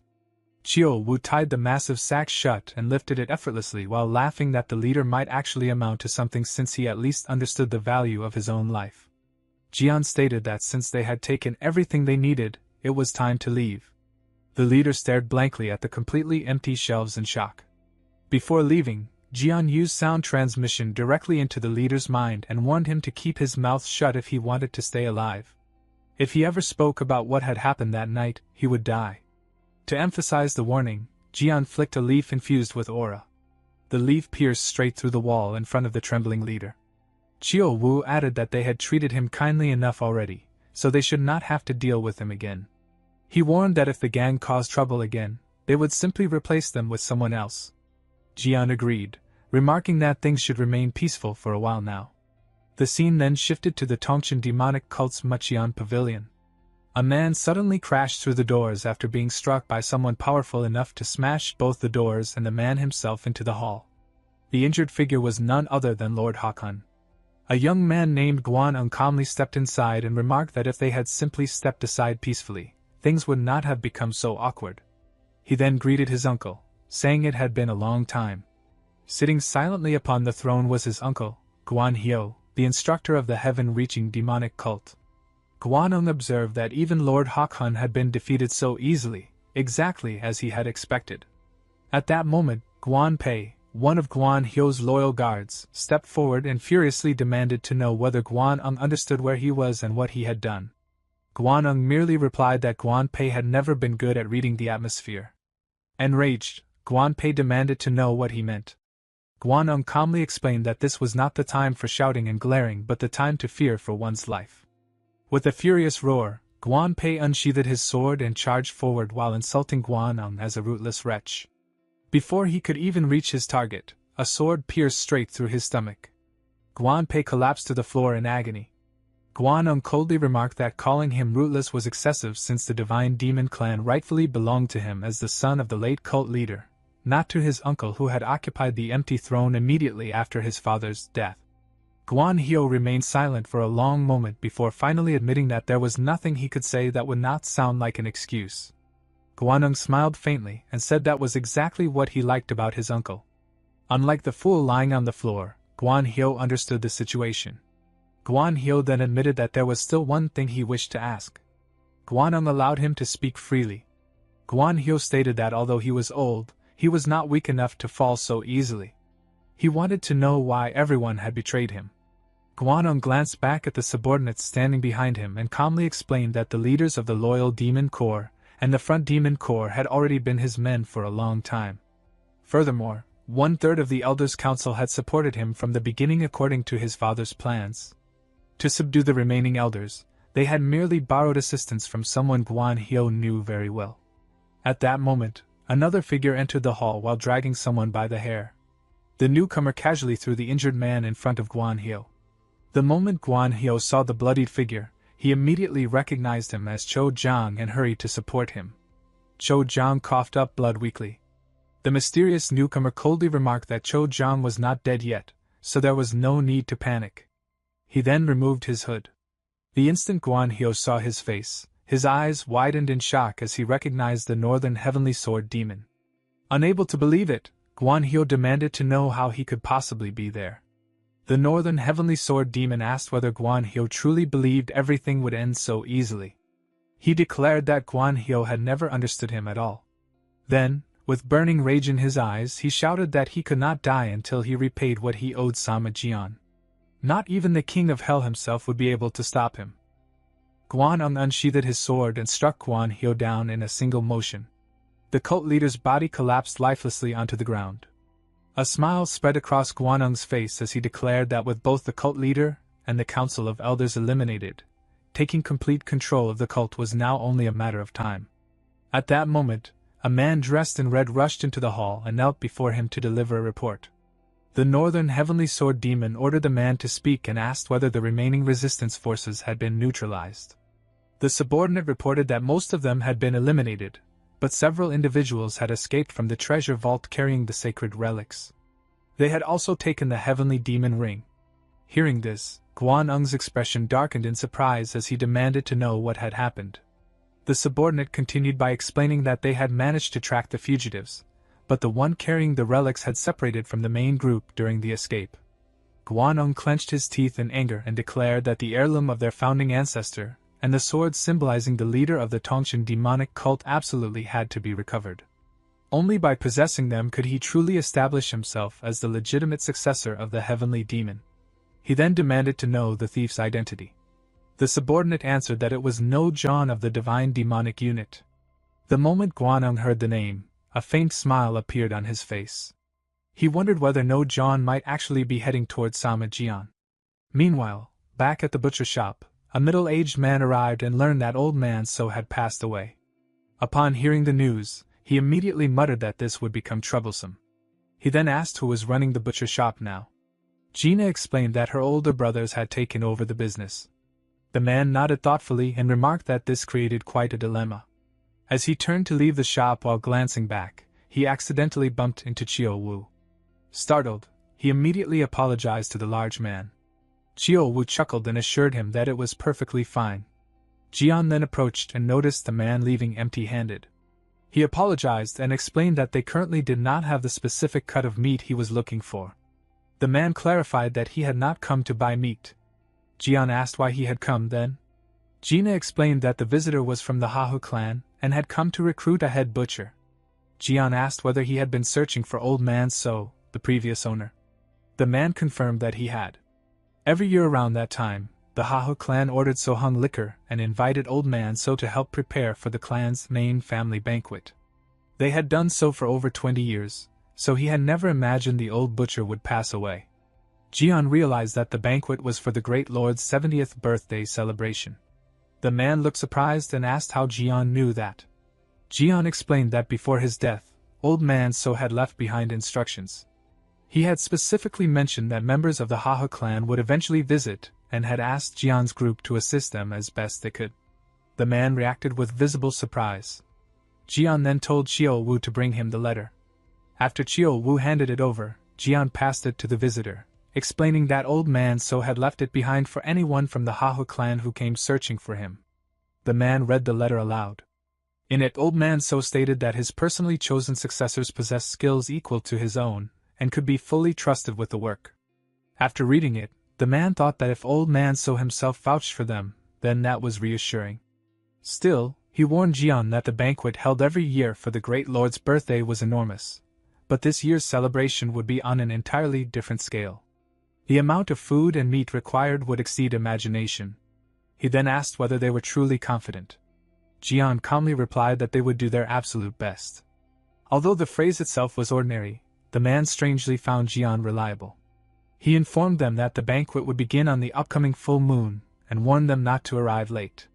Several days before the Great Lord's birthday banquet, Jian and Chio Wu arrived in Jinhua, Zhejiang province, at the Hahu clan estate. The moment Chio Wu saw the place, he shouted in amazement that it looked less like a residence, and more like a massive fortress. Jian admitted that it was incredible. In all his life, he had never imagined a place larger than the Red Flame clan. While observing the guards at the entrance, Chio Wu commented that even a mere gatekeeper radiated tremendous aura. The guard reminded him of someone else. Jian asked who he meant. Chio Wu replied that the guard resembled No John. Jian looked closer and realized it was true. Their faces, physiques, and even the way they held their swords against their chests were almost identical. He remarked that he would have believed they were brothers. Chio Wu laughed and admitted that he suddenly missed No John. It had always been entertaining putting him in his place whenever he tried acting tough.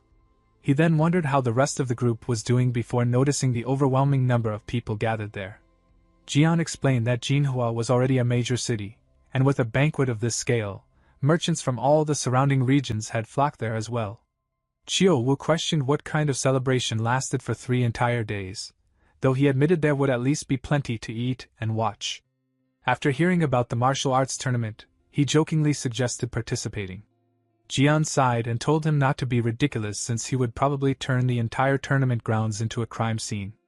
Chiu Wu grinned and promised to go easy on everyone. Jian immediately rejected the idea again, pointing out that someone of Chiu Wu's size could not possibly hide his strength simply by going easy. Flustered, Chiu Wu finally gave up and wandered over to a nearby stall to buy sugar candy. After popping the candy into his mouth, he happily chewed on it while Jian mocked him for acting like a child. At that moment, one of the gatekeepers stopped them and politely asked where they had come from and what business they had with the Hahu clan. Chiu Wu immediately responded that if the guard was truly sorry, then he should not ask questions. Before he could continue, Jian quickly covered his mouth to stop him from speaking further. Jian politely explained that they were from Sohung and had been invited because a head butcher was needed for the banquet preparations. The gatekeeper narrowed his eyes while observing them carefully. He remembered hearing something from the vice steward about replacement butchers. Although the two looked more like bandits than workers, either seemed to possess martial arts training. Meanwhile, Jian loudly scolded Chiu Wu again for his terrible temper. Chiu Wu obediently apologized to his boss. Satisfied, the gatekeeper allowed them to enter. Some time later, preparations for the banquet were underway. A man dressed in red robes walked through the area complaining that he had originally planned to drink with that old geezer while grumbling together about the great lord forcing him to serve as a judge for the martial arts tournament. The man was Hahu Gak, one of the 3 martial eccentrics, known as the Sword Freak. Following behind him was his grandson, Hahu Yun. Yun tried to calm him down by saying that since Old Man so personally recommended the replacements, their skills were surely exceptional. Gak immediately snapped at him, asking whether he thought he was upset merely because of meat. Yun asked what else it could possibly be. Grinding his teeth, Gak shouted that his friend had died and demanded to know how he was supposed to feel at peace after that. Hearing this, Yun privately thought that although the two had spoken often, their enormous difference in status had never made them seem like true friends. Noticing Yun's silence, Gak asked whether the word friend sounded so strange to him. Yun honestly admitted that it did. He had never thought they had spent enough time together to form such a deep bond. Gak angrily replied that friendship was not measured by time but by heart. Even so, he pointed out that he had still known Old Man so for 20 years, long enough for the world itself to change twice over. Yun immediately pointed out that Gak had just claimed time was unimportant. Gak shouted at him to stop talking nonsense, and ordered him to follow. The two then entered the area where the banquet food was being prepared. A short while later, Gak spotted Jian calmly sitting beside a large buffalo that was eating grass from a wooden feeding box. Gak remarked that this was supposedly the man his old friend had recommended. He intended to personally see whether the butcher's skills truly matched the praise he had received. He recalled how Old Man so used to describe slaughtering as the final feast of life's journey. Jian calmly placed a pin against the buffalo's head and struck it once with a hammer, killing the massive beast instantly. Gak's eyes widened in surprise as he admitted that the man had clearly been trained properly. Yun agreed, calling the technique incredibly skilled. Gak corrected him by saying it went far beyond simple skill. Jian's movements had been so clean and precise that they were almost frightening. Moments later, Chiu Wu casually lifted the entire buffalo by himself and dropped it into an enormous wooden drum before carrying the heavy container aside alone. Yun stared in disbelief at the monstrous display of strength. Gak remarked that Chiu Wu possessed the strength to pluck mountains and an aura to cover the world. Yun argued that such a feat could not possibly be achieved through raw physical strength alone. Gak agreed that it was absolutely impossible. Suddenly, he gathered aura into his right hand and launched an attack directly toward Chiu Wu. Seeing this, Yun immediately realized that it was the realm of spirit-breaking intent. He wondered whether the giant butcher would dodge or counterattack. Instead, Chiu Wu simply punched forward without moving from his spot, instantly shattering the incoming aura attack. Yun's eyes widened in shock. He could hardly believe someone was facing the aura of one of the 3 martial eccentrics without even flinching. Gak laughed in amusement, and remarked that things had become interesting. Jian calmly told him to stop playing around because he would not be able to hold Xiao back a second time. Gok smirked and asked whether that meant Jian had gone easy on him, and whether he should feel grateful for it. Jian replied that he was only concerned about the banquet preparations being delayed. Gok's eyes sharpened as he stated that it no longer mattered. The two were clearly no ordinary butchers. He then demanded to know who they really were. Xiao Wu grinned in frustration and stated that the old man had quite a mouth on him, questioning who he thought he was. Hearing that, Gok became surprised and explained that he had entered the world with his sword at 18, and by 50, his name had been carved into the annals of the Murim's top 100 experts. Since gaining the title of the Mad Sword, it was the first time in his life he had been treated with such disrespect. Xiao Wu replied that he did not care about titles like Mad Sword. After seeing Gok's earlier display, he believed he already understood his level and suggested they simply stay out of each other's way. Gok became nervous at those words and fell silent. Xiao Wu continued by saying that if Gok wanted to settle things immediately, he had no objections. Before the situation could escalate further, Jian quickly covered Xiao Wu's mouth with his hand and addressed Gok calmly.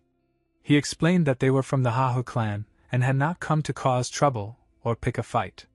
They only wished to return to their work. Gok questioned whether that was really possible.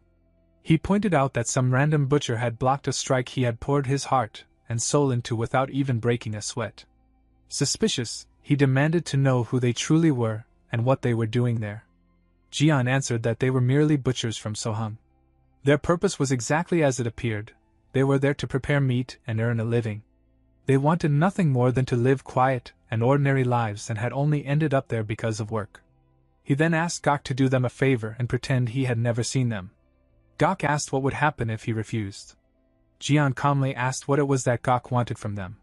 Gok smiled and replied that there was only one thing a man who had spent his life with a blade desired. With that, he turned and told them to follow him. A little while later, Gok led them out of the clan grounds and into a nearby forest. After walking deeper into the woods, he picked up a wooden stick from the ground and announced that they should begin. Jian bent down, picked up a wooden stick of his own, and entered a fighting stance. Before the duel could begin, Xiao Wu grabbed Jian's hand and protested that this arrangement was not right. Confused, Jian asked what he meant. Xiao Wu explained that there was supposed to be a process for these matters. In his eyes, someone of Gok's level did not deserve to challenge the boss directly, and he could not simply stand aside and watch. Jian pointed out that among all the enemies they had faced, only a handful had ever reached Gok's level. Xiao Wu replied that he had handled most of those opponents himself anyway, while Jian had only stepped in against a few, including the North Heaven Sword Demon. Mentioning the old enemy caused him to remark that he still had unfinished business with him, and wondered if he remained as strong as before. Jian answered that a man like the North Heaven Sword Demon would not fall so easily and was likely hiding somewhere, waiting for the chance to reclaim his former glory. Xiao Wu chuckled and declared that he would personally send the man to hell one day. Since that was the case, he insisted on taking this old geezer for himself, saying he was finally starting to feel alive again. Jian sighed and questioned how their conversation had ended up like this. Stepping forward, Xiao Wu explained that fighting stronger opponents was the best way to sharpen one's edge. Lately, everything had begun to feel sluggish, as though he had lost his touch. Jian chuckled and told him to do whatever he wanted, though he doubted the old man had any interest in fighting him. Smiling confidently, Xiao Wu replied that he would make sure Gok became interested. He then called out to the old man and asked if he had heard everything. Gok gritted his teeth in frustration and admitted that he had expected something like this. However, he never imagined that in his old age he would be treated with such disrespect. To him, it was a tremendous insult. Raising 2 fingers and a thumb, Xiao Wu declared that Gok should not misunderstand. He was only willing to fight because the old man possessed some genuine skill. He then generously offered Gok a 3-hit head start and told him to attack with everything he had. Gok coldly remarked that Xiao Wu was arrogant, though he would accept the generosity as a sign of respect toward the elderly. With that, Gok infused the wooden stick with his aura and activated his technique, Sky-Piercing Heavenly Flame. The moment Jian sensed the pressure radiating from the technique, he became serious. The overwhelming aura reminded him of the Jagyam clan. Meanwhile, Chiyo Wu smiled excitedly as he watched the aura gather around Gok's weapon and silently apologized to Jian. Gok suddenly rushed forward and attacked while thinking that Chiyo Wu had a lot of nerve to look down on him. The blazing aura exploded outward and struck Chiyo Wu directly, forcing him backward from the impact. Despite taking the attack head-on with his body, Chiyo Wu only grew more exhilarated and shouted for more. Gok stared in shock. He had poured nearly all his strength into that strike, yet the man before him remained standing. He could not help but wonder if Chiyo Wu's body was literally made of steel. Chiyo Wu commented that the attack had almost been dangerous for a moment, but it still fell far short of his expectations. If that was truly all Gok had, then he could only say he was disappointed. Gok became even more stunned as he realized that Chiyo Wu had mastered an outer art. However, he could not comprehend how such a thing was possible. Without another word, Gok shifted into a new stance. His aura raged like wildfire as he unleashed the technique known as Nine Dragons Slaying Sword, slaying dragon blood. Several violent aura blasts shot toward Chiyo Wu as Gok shouted that he wanted to see if his opponent could still endure this. In response, Chiyo Wu coated his fists in blue aura and activated the 16 Emperor's collapsing fists. His barrage of punches collided directly against the incoming aura blasts, creating a massive explosion of force. Immediately afterward, Chiyo Wu launched several aura attacks of his own toward Gok. Gok defended himself with a wooden stick, using his swordsmanship to block every strike.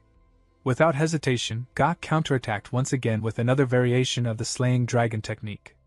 Seeing the incoming assault, Chiyo Wu entered a stance and unleashed a devastating fist strike that triggered an enormous explosion.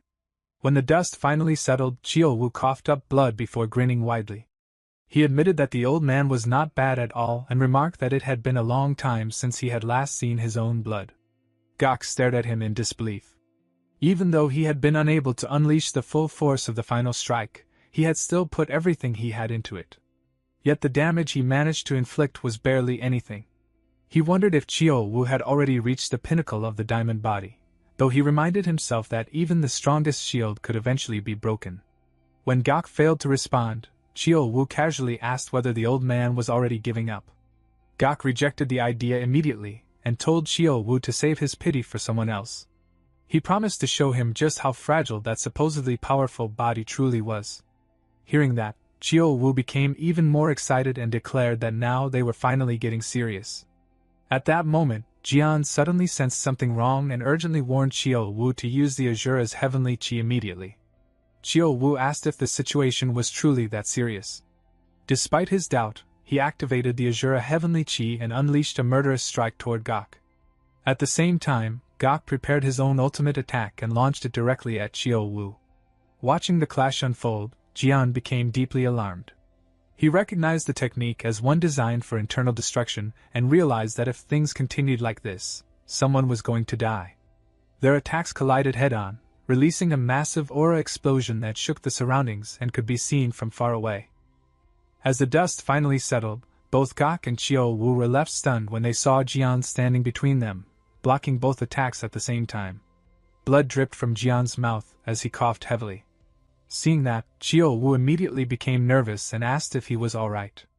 Jian wiped the blood from his lips and replied that he clearly did not look fine, though there was no need to worry because he would not die so easily.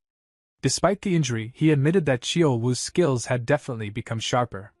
Chiyo Wu chuckled and explained that since Jian had been complaining about him becoming rusty, he had worked extra hard. Gok, both confused and irritated by the entire situation, demanded to know exactly what Jian had done. Jian calmly answered that the situation had become too dangerous, forcing him to intervene. Unable to understand his reasoning, Gok questioned why Jian would interfere simply because it was dangerous. In his view, every duel involved danger from the very beginning. Jian replied that a simple duel should have been enough to settle matters and questioned why they had to risk their lives over it. Gok stubbornly insisted that his match with Chiyo Wu was not over yet. However, Jian told him that the outcome had already become clear and that Gok himself understood that better than anyone. He pointed out that Gok had already seen enough of Chiyo Wu's abilities to satisfy his curiosity. After fighting to his heart's content, there was no reason to continue obsessing over victory.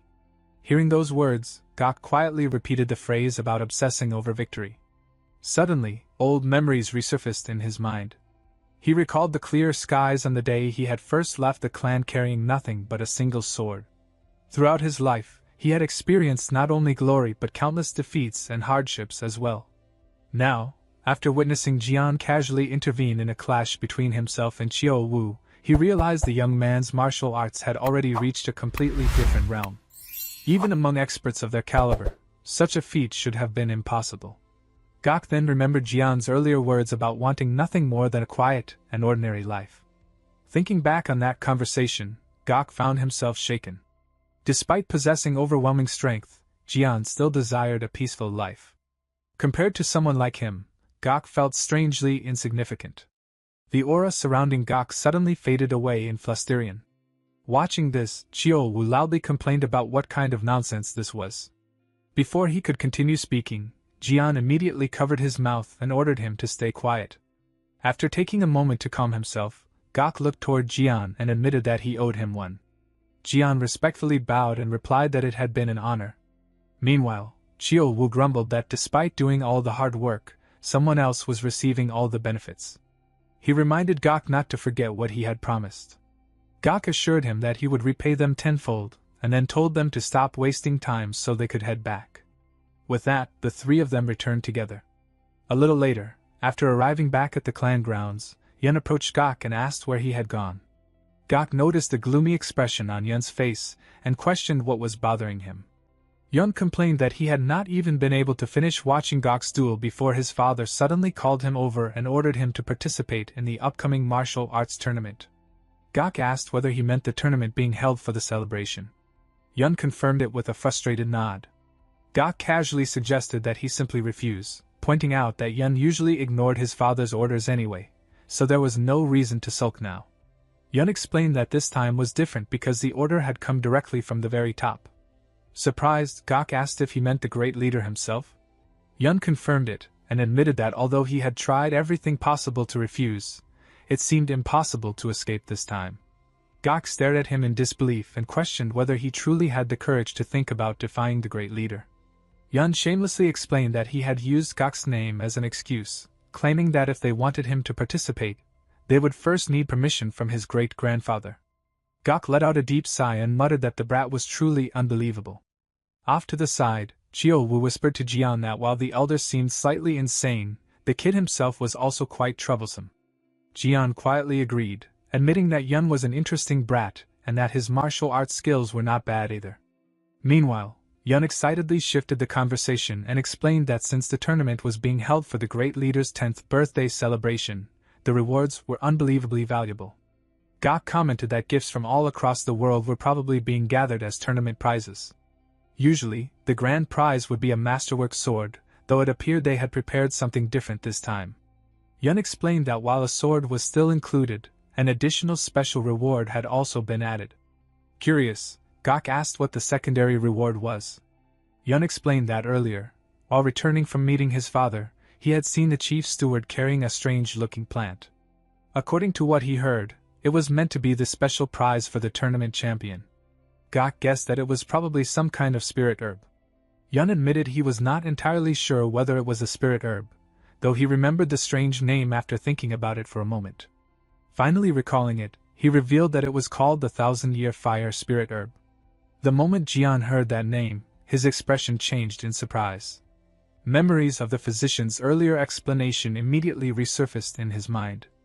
The 1000-year fire spirit herb was considered the highest grade spirit herb of its kind, an extraordinary treasure that was both priceless and nearly impossible to obtain. After hearing the explanation, Gok also became surprised and remarked that if it truly was the 1000-year fire spirit herb, then it was a legendary elixir. At that moment, Jian suddenly stepped forward and respectfully asked Gok for a favor. Later that night, deep within one of the clan mansions, a young man presented a list of finalists to his father, explaining that it had been delivered by the vice hall master. His father, Ha Husung, accepted the list and began reading through the names. After seeing names such as Namgung Hak, Tang Chiol-yang, and Ake Du, his expression darkened. Immediately closing the list, he angrily remarked that the other clans were clearly trying to ruin their tournament. His son, Zhang, informed him that Yun was still refusing to participate. Sung sighed heavily, calling the situation a headache. At that moment, the door suddenly opened and someone entered without permission. Jian instantly became furious and demanded to know who dared enter like that. However, before he could continue, Sung quickly stopped him, shocking him completely. The person who had entered was none other than Gok. Both father and son immediately bowed respectfully. Sung greeted Gok respectfully, noting that it had been a long time. Jian also greeted his great-grandfather politely. Gok brushed aside the formalities and ordered Jian to leave the room because he had private matters to discuss with Sung. Jian obediently bowed and left immediately. After taking a seat, Gok decided to speak directly and questioned why Yun had been chosen. He pointed out that Sung already had sons of his own and that the main family possessed many talented martial artists. Sung explained that the 4 great clans were determined to humiliate their main branch during the tournament. Gok asked if they had truly sent their strongest young experts. Sung confirmed it, and explained that they were not ordinary fighters.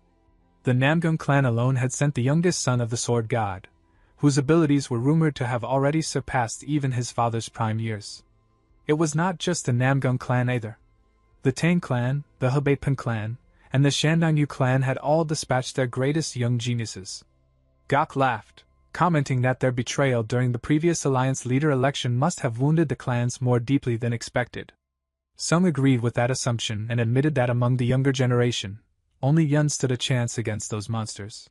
Since Gok himself had trained Yun personally, nobody understood his talent better. Gok sighed and muttered that the slippery little brat had cornered him perfectly by using the one excuse he could not reject. Eventually, he agreed to handle the matter personally and make sure Yun entered the tournament. Sung thanked him sincerely. However, Gok then revealed that he had a request of his own. Despite registration already being closed, he asked whether one more name could still be added. Sung answered that exceptions could always be made and that such matters were flexible. Gok handed him a letter and told him to add another participant, confidently betting his own life on that person's abilities. Curious, Sung asked who the individual was. Without answering directly, Gok began walking toward the exit while saying that there was no need to investigate the person's past. He only stated that the young man would become an important asset to the clan and a positive influence on Yun. After Gok left, Sung opened the letter and looked at the name written inside. The name was Yeo Rang. Confused, Sung muttered that he had never heard the name before. In reality, it was simply the identity Jian had chosen for his disguise. The following morning, the scene shifted to the residence where Jian and Xiao Wu were staying. Standing in front of a mirror, Jian carefully altered his appearance, disguising himself as Yeo Rang in preparation for the tournament. Watching him, Xiao Wu casually asked if the boss was ready to go. Jian turned toward Xiao Wu after completing his disguise. The moment Xiao Wu saw his face, he recognized it as the same disguise Jian had used during the raid on the Golden Tiger stronghold. Jian asked whether anyone would still recognize him with this appearance. Xiao Wu admitted that he was not entirely sure. Someone with a sharp eye might still notice a resemblance.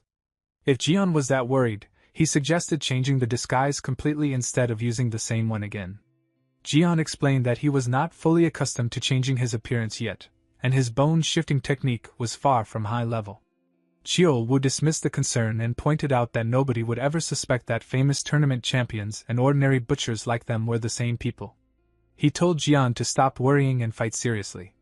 Once he finished butchering the meat, he planned to come watch and cheer him on. Jian questioned what Xiao Wu meant by going all out. Xiao Wu chuckled and explained that most opponents would probably collapse from a single tap, so he actually needed to be more careful about holding back. Jian simply acknowledged his words. Some time later, Jian arrived at the tournament arena.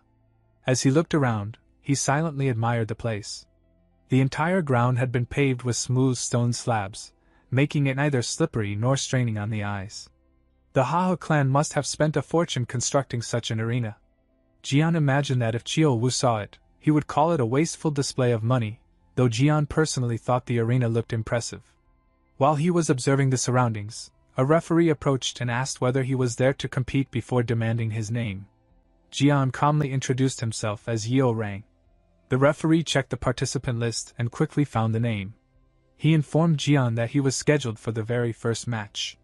The preliminary bout would begin immediately after the opening remarks, and his opponent had not yet arrived. If the opponent failed to appear soon, they would automatically forfeit.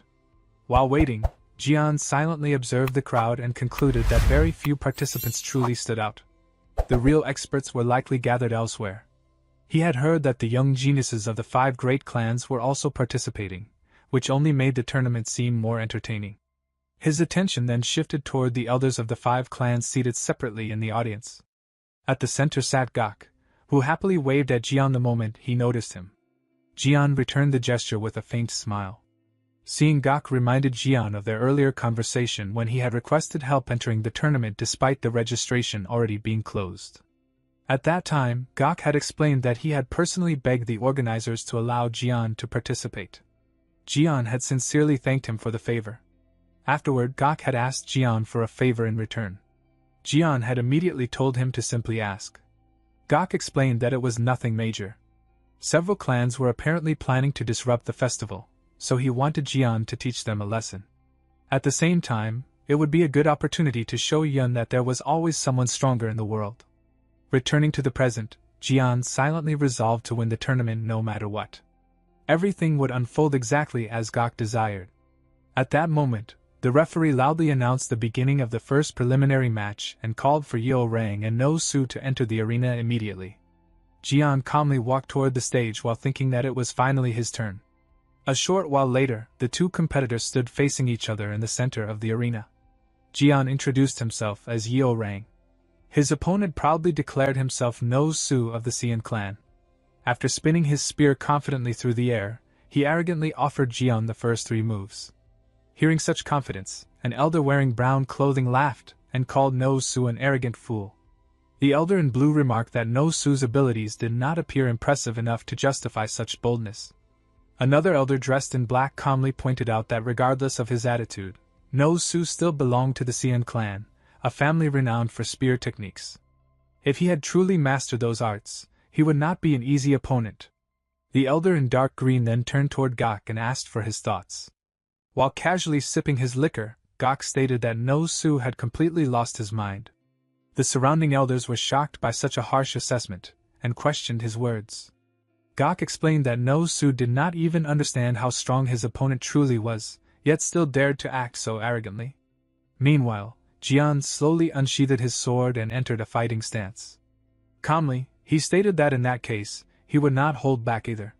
Seeing the stance, No Su laughed mockingly and questioned whether Jian seriously intended to defeat him with such a basic move as the fairy finger. Without responding, Jian stepped forward and thrust his sword using the fairy finger technique. Watching this, No Su internally ridiculed him for using what he considered a street thug's move. Convinced of his superiority, he rushed forward and thrust his spear toward Jian.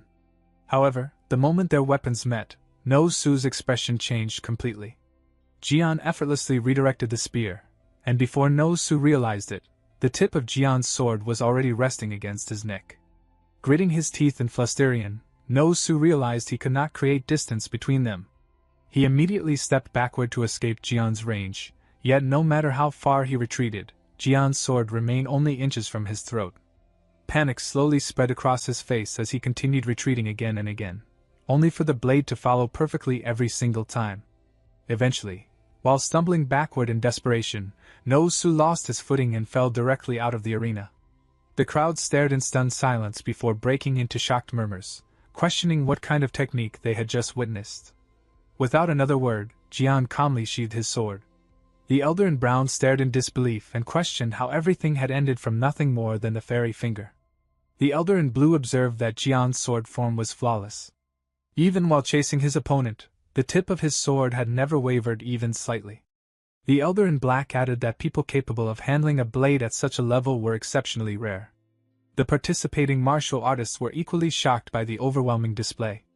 Meanwhile, Gok silently thought that anyone with functioning eyes should now understand the difference in skill. Whatever schemes the other clans were plotting would never succeed. The audience quickly erupted into laughter and cheers. Many mocked No Su for boasting about giving away 3 free moves, while others demanded that the organizers stop sending weak third-rate fighters and finally bring out the real experts. Later that day, Jian returned to the residence provided by the Haha clan.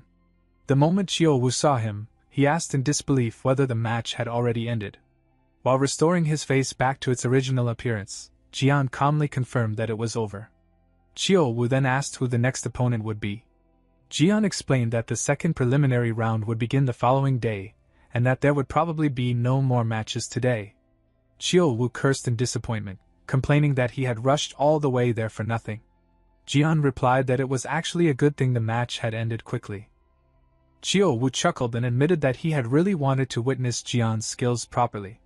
Jian simply suggested that he could watch tomorrow instead before inviting him out for drinks. Chio Wu happily agreed, though he insisted that Jian would be paying. Some time later, while pouring drinks for Jian, Chio Wu suddenly asked why he had chosen the name Yeo Rang for the tournament. He then reminded Jian that Yeo Rang had once been the name of the wolf they raised together within the demonic cult, and wondered whether Jian missed it. Jian quietly admitted that seeing the gatekeeper earlier had reminded him of the children from back then. Chio Wu agreed and confessed that he missed them too, mentioning names such as the Lightning Sword, So Surin, John, and little Yeo Rang. He wondered what had become of all of them. The scene then shifted to a forest, where several members of the demonic cult were pursuing No John through the trees. They ordered him to stop immediately, declaring that this was a direct command from the cult leader himself. While running, No John cursed the relentless pursuit squad and complained about their persistence. He understood perfectly why they refused to give up. It was because he possessed the sacred relic. Realizing the seriousness of the situation, he decided he needed to report everything to the squad leader as quickly as possible. At that moment, the pursuers finally spotted him and immediately shouted for his death. No John cursed them once more. Without hesitation, the pursuers hurled several daggers toward him. However, to their complete shock, No John vanished from sight in an instant. The daggers instead slammed harmlessly into nearby tree trunks. The pursuers frantically looked around in confusion, asking where he had disappeared to. Suddenly, No John's voice rang out from above them. Declaring that he was right there, he leapt down from the trees and unleashed several sword slashes in one swift motion, killing all of them instantly. Standing among the fallen bodies, No John coldly declared that it did not matter how many enemies they sent after him because it was all useless. After all, he was the lightning sword of the demonic cult. The next day, the scene shifted back to the tournament arena, where Jian defeated yet another opponent with overwhelming ease. The referee loudly announced that the winner was Yeo Rang, declaring that he had defeated his opponent in a single strike and advanced to the finals. Among the spectators, the Tang clan genius Chio Yong watched the fight in complete disbelief. Even the Namgung prodigy, who was rumored to have surpassed the legendary sword Lord Namgung Yu at the same age, had been defeated in a single strike. Those events reminded Chio Yong of the warning given to him earlier by a Tang clan elder. The elder had emphasized that this opponent was far from ordinary, and instructed him to fight seriously from the very beginning. The tournament itself was meant to intimidate the branch families coveting the clan's wealth, and victory was absolutely necessary. Remembering those words, Chio Yong realized he could no longer hold anything back and decided he would have to use his trump card. Sometime later, Jian and Chio Yong stood face to face in the arena for the tournament finals. The moment the match began, Chio Yong immediately unleashed several daggers toward Jian while internally resolving to pour all of his strength into the fight from the start. As the daggers entered range, Jian calmly entered a stance and swung his sword. Watching this, the Tang clan elder scoffed in ridicule. After the water-carving slash came the heaven-sweeping strike, yet Jian dared to challenge a clan martial art with such a basic sword technique. To the elder, it seemed utterly laughable. However, both the elder and Chio Yong were shocked when Jian effortlessly deflected every single dagger. Chio Yong could hardly believe that all of his attacks had been neutralized in a single clash. Without wasting time, Jian immediately rushed forward to continue the assault. At first, Chio Yong managed to dodge Jian's sword thrusts without much difficulty. But as Jian continued attacking, the pressure steadily increased. Each strike became faster and sharper, making it harder and harder for Chio Yong to evade. Realizing the situation was becoming dangerous, Chio Yong quickly leapt backward while gritting his teeth in frustration. He could not accept the idea of someone like himself losing to something as simple as the water-carving slash. Left with no other option, he slowly slipped his left hand inside his clothing. Seeing the struggle unfold, the Tang elder angrily criticized him for showing such a pathetic and flustered expression before a mere opponent despite being the heir of the clan. Then, to the elder's horror, he saw Chio Yong pull out a hidden weapon. Without hesitation, Chil-yong launched the hidden weapon toward Jian. The attack exploded upon impact, causing dust and debris to erupt across the arena and obscuring the spectators' vision entirely. When the dust finally settled, Chil-yong stared ahead in complete shock. Jian had blocked the hidden weapon as well, using nothing more than a simple cloth. Jian coldly condemned him for daring to use a killing technique during a martial arts tournament. Chil-yong stood frozen, unable to process what had just happened. Jian then declared that the victor's position belonged to him before flicking the cloth sharply, sending the hidden needles flying back toward Chil-yong. Startled, Chil-yong desperately jumped backward and fell to the ground to avoid them. Still shaken, he muttered in disbelief that Jian had completely deflected the lightning tempest. Before he could recover, Jian grabbed him by the collar and questioned whether he had prepared himself for the consequences. Immediately afterward, Jian kicked out his legs. Enraged and humiliated, Chil-yong retaliated with a punch aimed directly at Jian's face. However, Jian calmly caught his arm mid-strike and began squeezing it with terrifying force. Chil-yong screamed in agony. At that moment, Gok abruptly rose to his feet and ordered them to stop, declaring that enough was enough. Ignoring the chaos around him, Jian dragged Chil-yong toward the Tang clan's VIP seating area and calmly asked whether that was indeed the Tang clan's section. Without waiting for an answer, he hurled Chil-yong directly toward them. The Tang elder immediately caught Chil-yong and anxiously checked on him, only to realize that he had already lost consciousness. Gritting his teeth in frustration, the elder muttered about Jian's audacity. Throughout it all, Jian simply stood silently in the arena. The elder ordered his subordinates to take Chil-yong to the treatment room. While watching them carry the unconscious young man away, he forced himself to calm down and concluded that retreating for now was the wisest option. At that moment, Gok approached him and casually remarked that the weapon in his possession looked rather familiar. If he remembered correctly, it was one of the Tang clan's 10 supreme hidden weapons. The Tang elder immediately apologized and explained that members of the Tang clan were required to carry such weapons with them at all times. Gok acknowledged how valuable those weapons were to the Tang clan, but pointed out that the excuse of carrying them at all times sounded weak. If Jian had been anyone else, the situation could have ended far worse.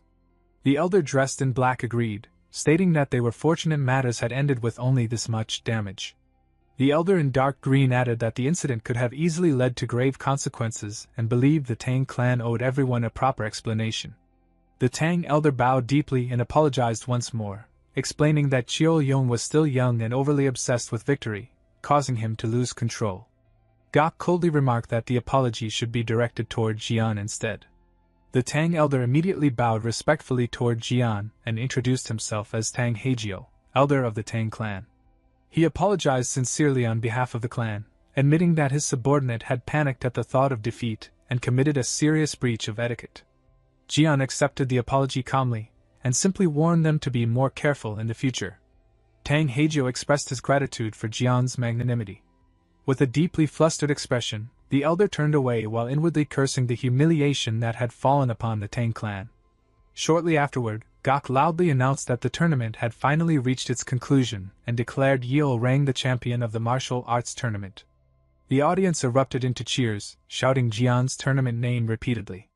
Standing proudly in the arena, Jian raised his sword while thinking that he had finally found a way to cure his little sister. Now he only needed to hurry home and give her the medicine immediately. Sometime later, Jian and Chiu-Wu returned home together. The moment Haiyan saw the herb Jian carried, he immediately asked where it had come from. Jian casually replied that he had simply managed to obtain it somehow. Guangho found the answer unbelievable.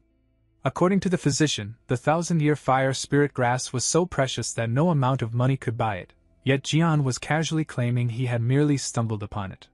Jian explained that luck had simply been on his side. Apparently, the elder of the Ha clan shared a deep relationship with Grandfather Muang, and the elder had gifted the herb to him personally. Guangho pointed out that such a priceless treasure was not something anyone could casually hand out as a gift. Before the conversation could continue, Chiu-Wu loudly interrupted and complained about being interrogated so much. He exaggerated that he had worked himself to the bone slaughtering cattle and pigs, which caused the elder to take a liking to him and hand over the herb. Besides, the herb had supposedly been intended for Grandfather Muang from the start. Guangho replied that the method of obtaining it no longer mattered. What mattered was that they finally possessed the medicine capable of curing their little sister. He sincerely thanked them for all their hard work, especially after they earned so much money and acquired such an extraordinary herb. However, he then asked how exactly the herb was supposed to be consumed. Chiolwoo casually suggested that she could probably just chew and swallow it. Jian admitted that he was not entirely sure. Considering how precious the herb was, it would probably be safer to consult the physician first before using it.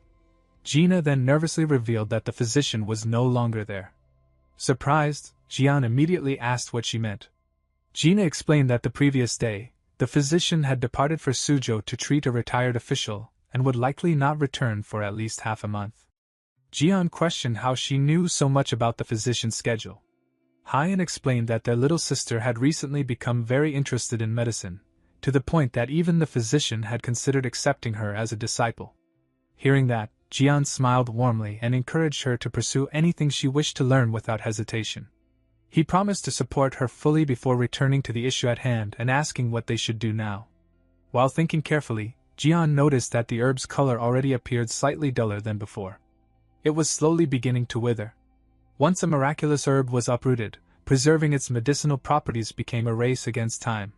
Realizing the urgency of the situation, Jian concluded that they could not afford to wait another half-month.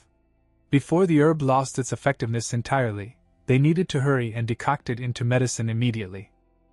Genius protagonists, overwhelming growth, and legendary battles, this is your battlefield. We're just steps away from 20,000 subscribers. Subscribe now and rise with us.